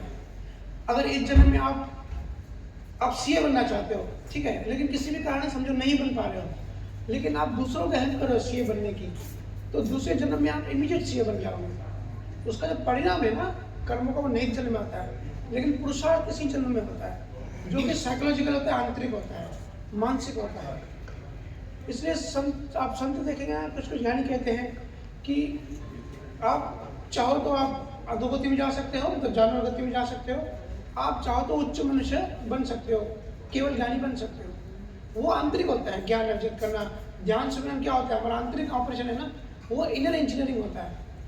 बाहर का ऐसे कोई मतलब नहीं है। बाहर की चीज़ किसी के भी कंट्रोल में, किसी के भी हाथ में नहीं है। पूरे जीवन भर अगर कोई डॉक्टरी की पढ़ाई करता है तो वो डॉक्टर नहीं बन पाता। या आप शाहरुख खान का एग्जाम्पल देख लो, स्टीवन हॉकिंग बहुत बड़ा फिजिस्ट हुआ इस सदी का। स्टीवन हॉकिंग की अगर आप इंटरव्यू पढ़ोगे तो वो कहता था मैं बायोलॉजिस्ट बनना चाहता था, मुझे फिजिक्स में कोई इंटरेस्ट नहीं था, जिसको वो लकवा था पूरी बॉडी में, उसको बायोलॉजिस्ट बनना था, लेकिन उसकी किस्मत में लिखा था वो फिजिसिस्ट बन गया। वो ना सिर्फ नॉर्मल फिजिसिस्ट, ऐसा फिजिसिस्ट बना आज तक की उसकी रिसर्च पढ़ी जाती है। बहुत बड़ा विद्वान हुआ इस सदी का, जिस चीज में उसको इंटरेस्ट नहीं था। अब शाहरुख खान का इंटरव्यू सुनो, वो खुद कहता है कि जब मैं नया टीवी में काम करता था तो मुझे भी नहीं पता था, वो कहता है मुझे लगा मैं ऐसे ही नाटक में ही काम करूंगा या कहीं कुछ फिल्म मिल जाएगी, मुझे भी नहीं पता था कि मैं इतना बड़ा फिल्म स्टार बन जाऊंगा, लेजेंडरी बन जाऊंगा। उनको भी नहीं पता था, तो कैसे बन गए? वो लिखा होता है। सचिन तेंदुलकर का एग्जाम्पल मुझे बड़ा अच्छा लगता है। जब 16 साल का था, पाकिस्तान गया फर्स्ट टाइम खेलने इंटरनेशनल मैच, तो पहला ही बॉल इतना फास्ट बॉलर ने फेंका, उसको इंजरी हो गई, यहाँ पे चोट लगी, बाल सर पे लग गया, उसको खून बहने लगा, ब्लीडिंग होने लगी। तो सचिन कहता है कि मैं इतना डर गया खून देख के, बोला मैं नहीं खेल पाऊंगा। बोला जब मैं गिरा, मैं उसी से मैं डिसाइड किया कि मैं भी क्रिकेट नहीं खेलूंगा, एक तो इंटरनेशनल और दूसरा फास्ट बॉलर के सामने, ये मेरी कैपेसिटी नहीं है, मेरी कैपेसिटी के बियॉन्ड है, पहले मैच में ही। तो जब गिरा तब उसने कुछ मोमेंट में सोचा मैं नहीं खेलूंगा, लेकिन कुछ सेकंड के बाद उसके अंदर कुछ बदलाव आ गया, कहीं से तो कुछ कॉन्फिडेंस आ गया, उठा और उसने कहा नहीं मैं खेलेगा। उसके अंदर से आया कि नहीं खेलना चाहिए। एक ही पल में थॉट चेंज हो गया। तो वो थॉट किसने चेंज की? और उसके बाद जो उसने खेला वो हिस्ट्री बन गई, वो लेजेंडरी बन गया। आज हम जानते हैं सचिन तेंदुलकर, बहुत बड़ा नाम है क्रिकेट के वर्ल्ड में। तो अगर वो नहीं खेलता तो आज नाम नहीं होता। और उस समय भी सचिन से अच्छे अच्छे प्लेयर्स थे इंडिया में, लेकिन बेचारों की किस्मत में नहीं लिखा होता है प्रारब्ध कर्मों में, तो उनका मौका नहीं मिलता। आज भी है, लेकिन क्योंकि यशनाम कर्मा होता है। यशनाम कर्मा मतलब अगर किसी का कोई लेजेंडरी लोग जो होते हैं, जो बड़े लोग होते हैं, फेमस लोग, सेलिब्रिटी पर्सनैलिटी, वो थोड़ा कुछ ऐसा करते हैं, उनका नाम हो जाता है, उसको कहते हैं यशनाम कर्मा, क्योंकि पिछले जन्मों में वो वैसा कर्म बना के आए। तो बिना कर्म, बिना बीज के यहाँ कुछ नहीं होता। बीज और पेड़ होता है ना, जो बीज डालते हैं वही पेड़ आता है। बुद्ध हर किसी से सवाल करता था। बुद्ध भी सुपरस्टिशन के बहुत अगेंस्ट में था। उस समय पंडित और जात पात का बहुत ज्यादा था, सुपरस्टिशन के नाम पे यज्ञ हवन बहुत होते थे। तो बुद्ध कहता था, आप अगर चमत्कार कर सकते हो, कितने भी यज्ञ हवन करो, सिर्फ मुझे एक चीज करके दिखाओ, केले का बीज डाल के आम का पेड़ निकाल के दिखाओ। बीज दूसरा डालो जमीन में और दूसरा फल आना चाहिए, ये कोई करके दिखाए। ये पूरी दुनिया में कोई नहीं कर सकता। यही कर्मा है, लॉ ऑफ कर्मा। हम जो बीज डालते हैं वही इफेक्ट आता है। तो ये अज्ञान है कि हम बना सकते, कोई नहीं बना सकता। ढेरों एग्जाम्पल्स पड़े हैं। अब बॉलीवुड सेलिब्रिटीज देख लो, कितने लोग स्ट्रगल करते हैं, उनको मिलता नहीं है, और ऐसे ऐसे फिल्मी एक्टर्स के बच्चों को मिल जाता है। क्रिकेट वर्ल्ड में देख लो, बिलियनर्स देख लो। ये प्लेन क्रैश हुआ अभी देखो ना, कुछ दिन पहले एक आदमी कैसे बच गया, उसको तो पता भी नहीं था। वो बोला मैंने आंखें खोली, मैं बाहर पड़ा था, और लोगों ने पूछा हॉस्पिटल में तू कैसे बच गया, बोला मुझे कोई याद ही नहीं है, बस एक अंधेरा हो गया, एक झटका लगा, और जब मैंने आंखें खोली तो मैं रोड पे था। तो कैसे बच गया? ये उसको बचा है प्रारब्ध कर्मों ने, ये एल्गोरिथम बचा था। ठीक है, समाप्त करें जी। पूछिए। इसी के ऊपर एक और क्वेश्चन पूछना था। तो हमें इस जन्म में कुछ बड़ा, कुछ डिफरेंट करने का मोटिवेशन कहाँ से मिलेगा फिर? देखो, हम देखते हैं कि बच्चा पैदा हुआ और पढ़ाई करी, उसको डॉक्टर बनना था, वो पढ़ाई में भी एक्सपर्ट होता है, इंटेलिजेंट होता है, अच्छी मार्क्स लाता है, और उसको मेडिकल कॉलेज में एडमिशन मिल जाती है, MBBS कर लेता है और MD भी कर लेता है, और एक दिन बड़ा डॉक्टर बन जाता है। ये हमारी दृष्टि में सिंपल सी चीज़ दिखती है, लेकिन वो डॉक्टर बना क्योंकि उसके अंदर में पहले से बीज था, बचपन से। अगर बचपन से बीज नहीं होता तो वो डॉक्टर नहीं बन सकता था। ऐसे ढेरों एग्जाम्पल्स हैं। जो आर्मी वाले ऑफिसर्स होते हैं तो वो चाहते हैं उनके बच्चे भी आर्मी में जाए, और बच्चों को आर्मी स्कूल पढ़ाते भी हैं, लेकिन फिजिकली कुछ प्रॉब्लम हो जाता है, उनके बच्चे चाह के भी नहीं बन सकते। या डॉक्टर बनने की जो कोशिश करते हैं, पढ़ाई में अच्छे होते हैं 10th तक 12th तक, उसके बाद वो वीक हो जाते हैं, या तो कॉलेज में एडमिशन नहीं मिलेगी, या तो जो पैसा देना पड़ता है वो नहीं होता, या एग्जाम के समय उनकी तबीयत खराब हो जाती है, बीमार हो जाते हैं। अगर बीज नहीं है तो डॉक्टर नहीं बन पाएगा। हर चीज़ का बीज होता है। आपने पूछा कि कुछ भी करने का मोटिवेशन कहाँ से लाए, तो हम कुछ भी करने का मोटिवेशन वहीं से आएगा, और उसी का ही आएगा जिसका हमारे अंदर बीज होगा। तो फिर आपका सवाल होना चाहिए, फिर हम क्या करें, हमको कैसे समझेगा कि हमको क्या करना चाहिए, क्या नहीं करना चाहिए, राइट? एग्जैक्टली आपका सवाल वही है कि हमको क्या करना चाहिए और क्या नहीं करना चाहिए। हमको कैसे पता कि हमको कौन सा बीज डला हुआ है? तो सिंपली हमको जो कुदरत रास्ता दिखाती है, सिंपल और सहज मार्ग, जो हम अपनी बेस्ट कैपेसिटी में कर सकते हैं। जैसे अगर आपकी बचपन से इच्छा है इंजीनियर बनने की, तो आप JEE करोगे। डॉक्टर बनने की इच्छा है तो नीट की तैयारी करोगे। IAS बनना है UPSC करोगे। तो आप अपना बेस्ट करो, जो आपको दिखाई देता है कि आपके हिसाब से बेस्ट क्या है, आपको जो कुदरत रास्ता दिखाती है उस रास्ते में आगे बढ़ते रहो। ये होगा कर्म। कृष्ण की जो गीता है ना, पूरी इसी पे डिपेंड है। कर्म करो, फल की इच्छा मत रखो। आप अपनी कोशिश करो, आप अपनी कोशिश ही कर सकते हो। लेकिन आपने डॉक्टर बनने की कोशिश की, अगर डॉक्टर नहीं बन पाते किसी भी रीजन से, तो फिर दुखी नहीं होना है, परेशान नहीं होना है। बहुत सारे जो एंट्रेंस एग्जाम होते हैं, बच्चे फेल हो जाते हैं तो सुसाइड कर लेते हैं, जुनून में आ जाते हैं कि हमको ये करना ही है। उस समय ज्ञान को यूज करो कि मैंने तो अपना बेस्ट दिया, लेकिन ये नहीं हो पाया क्योंकि मेरी प्रारब्ध में नहीं लिखा था, मेरी किस्मत में नहीं लिखा था। UPSC कितने बच्चे, कितने लाखों बच्चे बैठते हैं, कितने लोग IAS बनते हैं। तो उस समय माँ बाप भी डिप्रेशन में आ जाते हैं कि हमारा नाम खराब हो गया, हमारी सहेलियों के बच्चे पास हो गए, हमारा बच्चा फेल हो गया। ऐसा ना करें, ज्ञान अप्लाई करें, कर्म करो, फल की इच्छा मत रखो। फल हमारे स्कोप में, हमारे कैपेसिटी में नहीं है, वो तो कुदरत में है, पहले से लिखा है। और मेहनत करना भी लिखा होता है। कोई बच्चा पढ़ाई में देखो होशियार होता है, मेहनत करता है, बहुत डेडिकेटेड होता है। कोई बच्चा डेडिकेटेड नहीं होता है। या कोई नॉर्मल बिजनेसमैन भी जाता है, मेहनत करता है दुकान में, ऑफिस में, तो अगर उसका भाई मेहनत नहीं करता है, तो अगर मैं कहूँ कि तू पैसे वाला बना, not because of businessman, because of आपकी प्रारब्ध में लिखा था, तो आर्ग्यू कर सकते हैं नहीं भैया मैंने मेहनत करी, मैं डेली ऑफिस आया और मेरा भाई को मेहनत नहीं पूछती। तो आपने मेहनत करी, आपके शरीर ने साथ दिया, आपको ऑक्सीजन मिली, आपका शरीर अच्छा है, हेल्थी है, आपको कोई बीमारी नहीं है, तो ये भी कुदरत ने आपको शरीर दिया, उस शरीर से आपने मेहनत करी। अगर सोचो शरीर नहीं मिलता अच्छा, बीमार होते, पहले से कैंसर होता या दूसरी तकलीफ होती, अस्थमा होता या इंटेलिजेंस कम होते किसी की, ऐसा अगर कुछ होता तो कहाँ से मेहनत कर पाते। तो ये भी कुदरत ने शरीर दिया क्योंकि लिखा हुआ था, ठीक है ना। तो ये साइंटिफिकली प्रूव्ड है, बहुत चिंता मैंने उनके साथ बड़ी जिम्मेदारी के साथ कह रहा हूँ। और ऐसा भी नहीं कि आप मानो ही, आप इस पर रिसर्च करो थोड़ा सा। जब प्रैक्टिकली आप देखोगे ना आसपास की दुनिया, आसपास के लोग, तब तो पता पड़ेगा कि बिल्कुल ये ऐसे ही चीज़ काम करती है। बहुत लोग बहुत चीज़ें पाना चाहते हैं लेकिन नहीं मिलता, और बहुत लोग को बैठे बैठे मिल जाता है। मैं तो ऑफिस में काम करता हूँ, कॉर्पोरेट में, डेली देखता हूँ ऐसे ऐसे लोगों को प्रमोशन मिल जाता है जो बिल्कुल लायक नहीं होते, और ऐसे लोग बेचारे जो कोशिश करते हैं वही तो वहीं बैठे रहते हैं। तो इस सिचुएशन में ज्ञान अप्लाई करना है कि ये नहीं लिखा था, हमारा काम है कोशिश करना। ज्ञान, हर चीज़ ज्ञान है, हर चीज़ का सॉल्यूशन ज्ञान है, हर बीमारी का इलाज ज्ञान है। ज्ञान मतलब समझ, अंडरस्टैंडिंग, राइट ज्ञान। लॉज ऑफ यूनिवर्स, कुदरत कैसे काम करते हैं, ठीक है। सिमरन करने से बदलाव आएगा, लेकिन वो तो लॉन्ग प्रोसेस है। हीट ऑफ द मोमेंट में कैसे कंट्रोल करें, उसका कोई शॉर्टकट बताइए। देखो, सिमरन से भी ज़्यादा जो बदलाव आता है वो आता है नियक्षर से। असली जो विज्ञान है ना, जिसको सनातन कहते हैं, तत्व, गुरु तत्व, वो नियक्षर होता है, वो नाम होता है। वो हर किसी का जागृत नहीं होता, बड़े पुण्य चाहिए होते हैं, बड़े वैसा जीवन चाहिए होता है।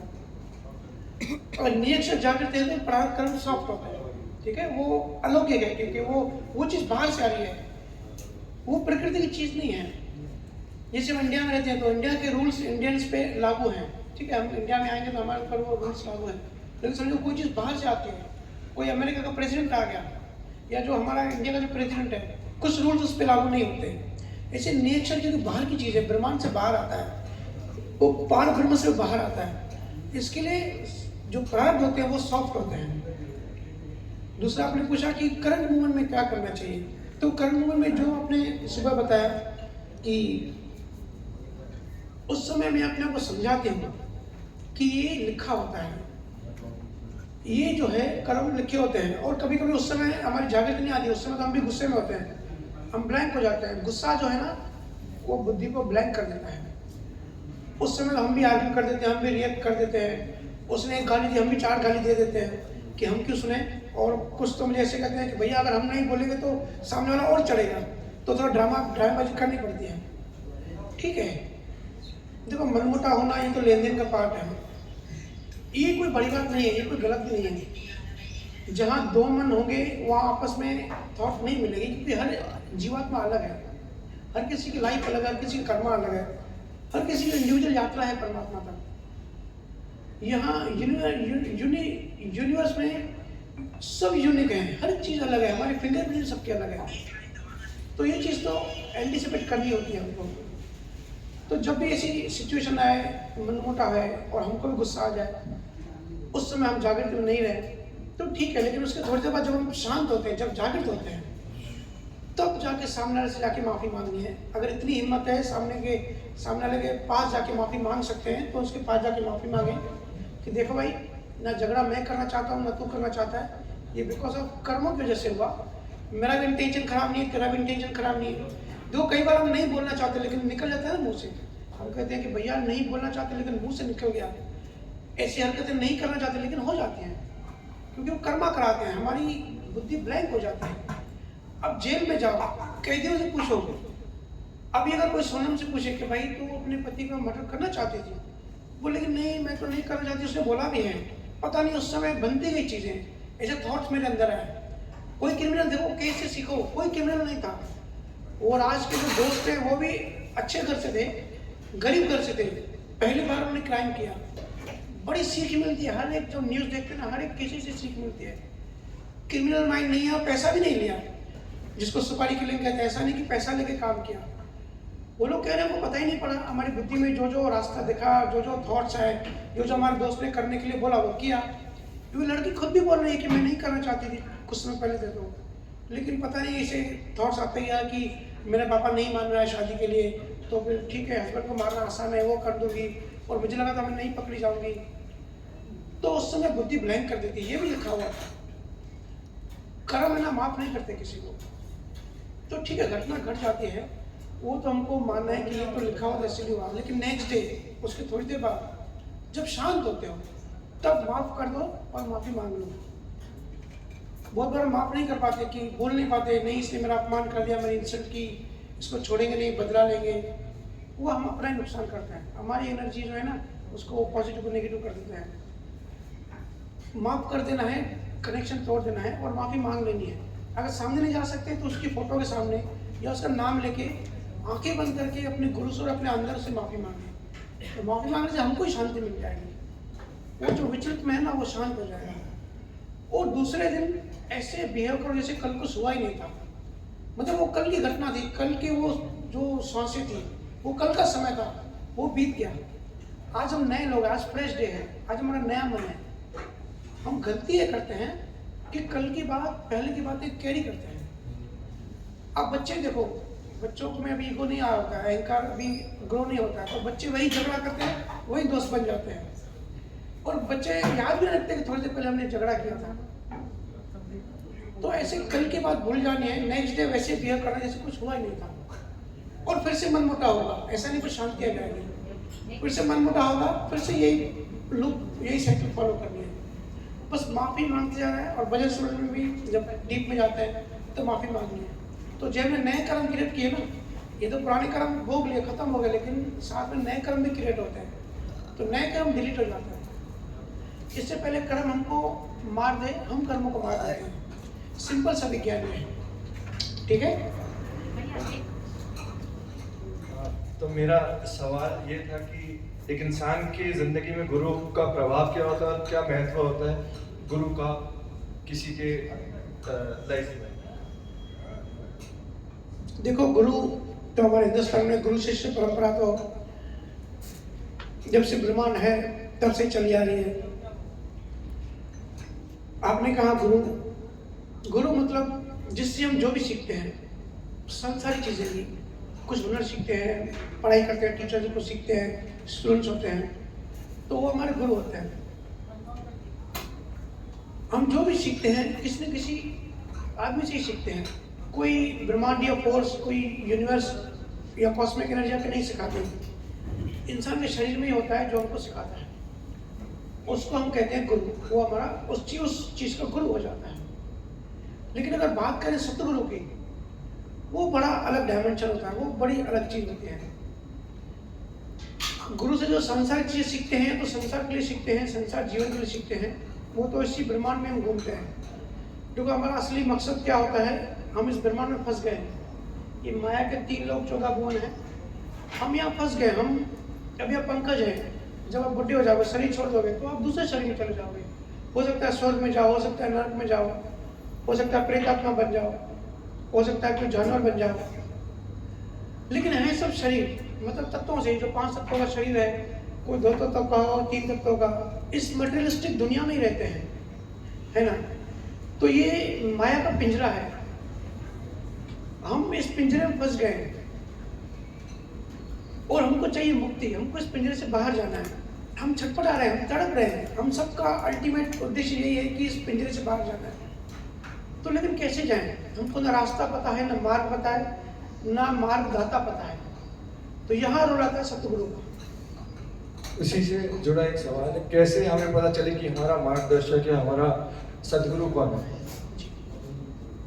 सतगुरु क्योंकि इस दुनिया की, इस प्रकृति के नहीं होते, इस ब्रह्मांड के नहीं होते, पर ब्रह्म के नहीं होते। वो बाहर से आते हैं, नेचर तत्वों से आते हैं, जहाँ से हम ओरिजिनल आए थे, श्रुति हमारी जहाँ से आई थी, जब क्रिएशन हुई थी। अभी का समय नहीं कि मैं क्रिएशन बताऊँ, लेकिन जब ब्रह्मांड की और हमारा ईगो जब बना था, हमारा जब अहंकार क्रिएट हुआ था, तो हम आए तो हमने बाहर से हैं, लेकिन ये शरीर, ये मन, ये सब यहीं का है, ये सब पर ब्रह्म से हमको मिला है। तो हम पूरा सिस्टम है, हम मानव तन भी हैं, बायोलॉजिकल शरीर भी हैं, हम जीवात्मा भी हैं, ना तो तलिंग शरीर जो गुरु महाराज कहते हैं, हम आत्मस्वरूप भी हैं। तो हम जहाँ से आए, अब हमको वहाँ जाना है, लेकिन वहाँ जाने का रास्ता नहीं पता है, और कौन सा गुरु सच्चा है, कौन सा गुरु सही मार्ग है, गलत मार्ग है, आपका ये सवाल है, हमको पता नहीं पड़ता। और आज तो इतने सारे गुरु हो गए, सोकॉल्ड गुरु, शिष्य कम हो गए, गुरु ज़्यादा हो गए। यूट्यूब खोलो तो हर जगह गुरु ही गुरु बन के बैठे हैं। तो पता कैसे पड़े कि भाई सत्य क्या है, असत्य क्या है? और हम बेचारे सीधे साधे लोग, काम धंधे करने वाले, हमको जो बोलता है वही मान लेते हैं और वही हमको सत्य लगता है। और गुरु लोग कहते भी हैं कि यही करो, यही मेरा मार्ग सत्य है, अगर ये नहीं करोगे तो आप सातवें नरक में जाओगे, आपको ऐसे होगा। हम पहले डरपोक लोग, संसारी, और गुरु लोग डरा देते हैं। तो हमको पहचान ऐसी करनी होती है। पहले तो अब हमको कुछ पता नहीं है, तो सबसे पहले शुरुआत आंखें बंद करके परमात्मा को रो के प्रार्थना करें कि मुझे पता नहीं सत्य क्या है, सत्य क्या है, मैं तो सिंपल सा जीव हूँ, मुझे सत्य का मार्ग दिखाएं, मुझे मोक्ष का मार्ग दिखाएं, मुझे सच्चे नाम, सच्चे सद्गुरु से मिलाएं। रोज प्रार्थना करें और रोना आना चाहिए, इतनी डीप से प्रार्थना करनी चाहिए। उसके बाद रिसर्च चालू करो, जैसे मैंने कहा विवेकानंद को जो क्यूरियोसिटी थी, अब ढूंढना चालू करो गुरुओं को। देखो बहुत सारे गुरु मिलेंगे, फेक और नकली गुरु मिलेंगे, सांसारिक गुरु भी मिलेंगे, लेकिन वो भी अच्छा है। चुपचाप बैठने से, रिसर्च ना करने से, नहीं ढूंढने से अच्छा है नकली गुरु भी मिल जाए, वो भी बेटर होता है। अगर हम चुपचाप बैठे हैं, संसार की तरह, संसारी जीवन एक जानवर की तरह जी रहे हैं, तो हमारा जीवन वेस्ट है। ढूंढते रहो, रिसर्च करते रहो, जागृति होनी चाहिए। बार बार अपने आप सवाल करो कि हम कौन है, प्रकृति कैसे काम करती है, और जो भी इससे रिलेटेड अगर कोई गुरु का ज्ञान मिलता है, सब गुरु की बात सुनो, समझो वो क्या कहता है। गुरु से सवाल पूछो। देखो नकली गुरु हमेशा कहता है कि सवाल मत पूछो। क्रिश्चियनिटी में कहते हैं अगर आपने सवाल किया तो मतलब आपके अंदर शैतान आ गया।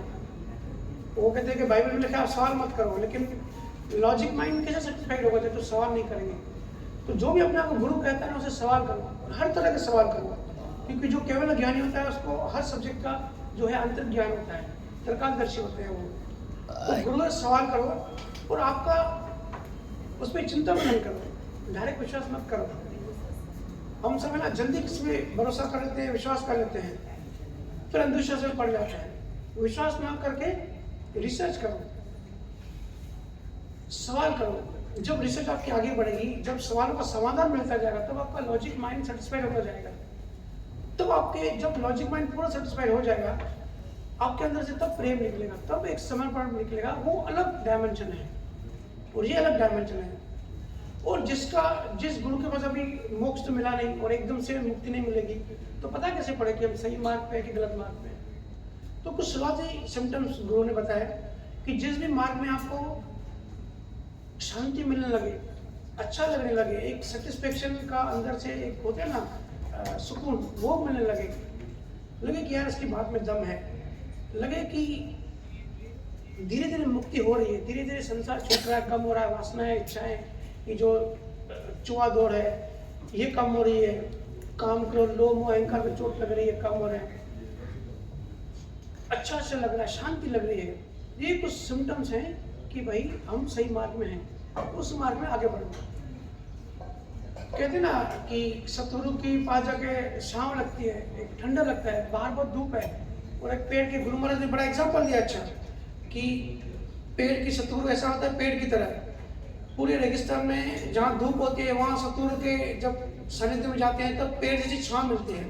तो अगर केवल ज्ञानी सच्चा सतगुरु होता है ना, उसके हम अगर सानिध्य में आते हैं तो सुकून मिलना शुरू हो जाता है। तो ये कुछ सिम्टम्स हैं, लेकिन आप आगे बढ़ते रहो और भजन स्मरण करते रहो। असली बात वो है, भजन स्मरण आज से चालू कर दो, क्योंकि हमारा जो विजन है, हमारा दुनिया को देखने का जो ढंग है, जो दृष्टि है, वो उससे बदलेगी। वो देखो उस करने में कोई नुकसान तो नहीं है, किसी को पैसा नहीं देना है, किसी आश्रम में नहीं जाना है, बाबा के पास नहीं जाना है, अपने अंदर जाना है। हमारी दृष्टि बंदगी होती है क्योंकि हम अपने अंदर नहीं जाते हैं। नेक्स्ट जागृत होना, स्थान स्थल खुलना, वो बड़ी आगे की बात है। लेकिन पहले दिन से जो गुरु जो भी कहे वो फॉलो करो। जहाँ से लगे कि हाँ शांति मिल रही है, समझ बढ़ रही है, अंडरस्टैंडिंग बढ़ रही है, भय, ये जो नकली गुरु होते हैं ना, सबसे पहला काम होता है डराना लोगों को। ये करने से ये हो जाओगे, आपकी मृत्यु हो जाएगी, आप नरक में जाओगे, आपने देवी देवता को नाराज कर लिया। गुरु होता है प्रेम वाला, गुरु प्रेम पैदा करता है, ये प्रेमा भक्ति होती है। सच्चा गुरु जो होता है ना, भय निकाल लेता है, बिंदास करता है, सुपरस्टिशन निकाल लेता है, अंधविश्वास निकाल देता है। तो ये कुछ डिफरेंस है। हालांकि जब कोई स्टूडेंट टीचर को जज नहीं कर सकता। आपका क्वेश्चन इस तरीके का कि हम कैसे जज करें कि ये टीचर पहुंचा हुआ है, ये टीचर ने पीएचडी की है कि नहीं।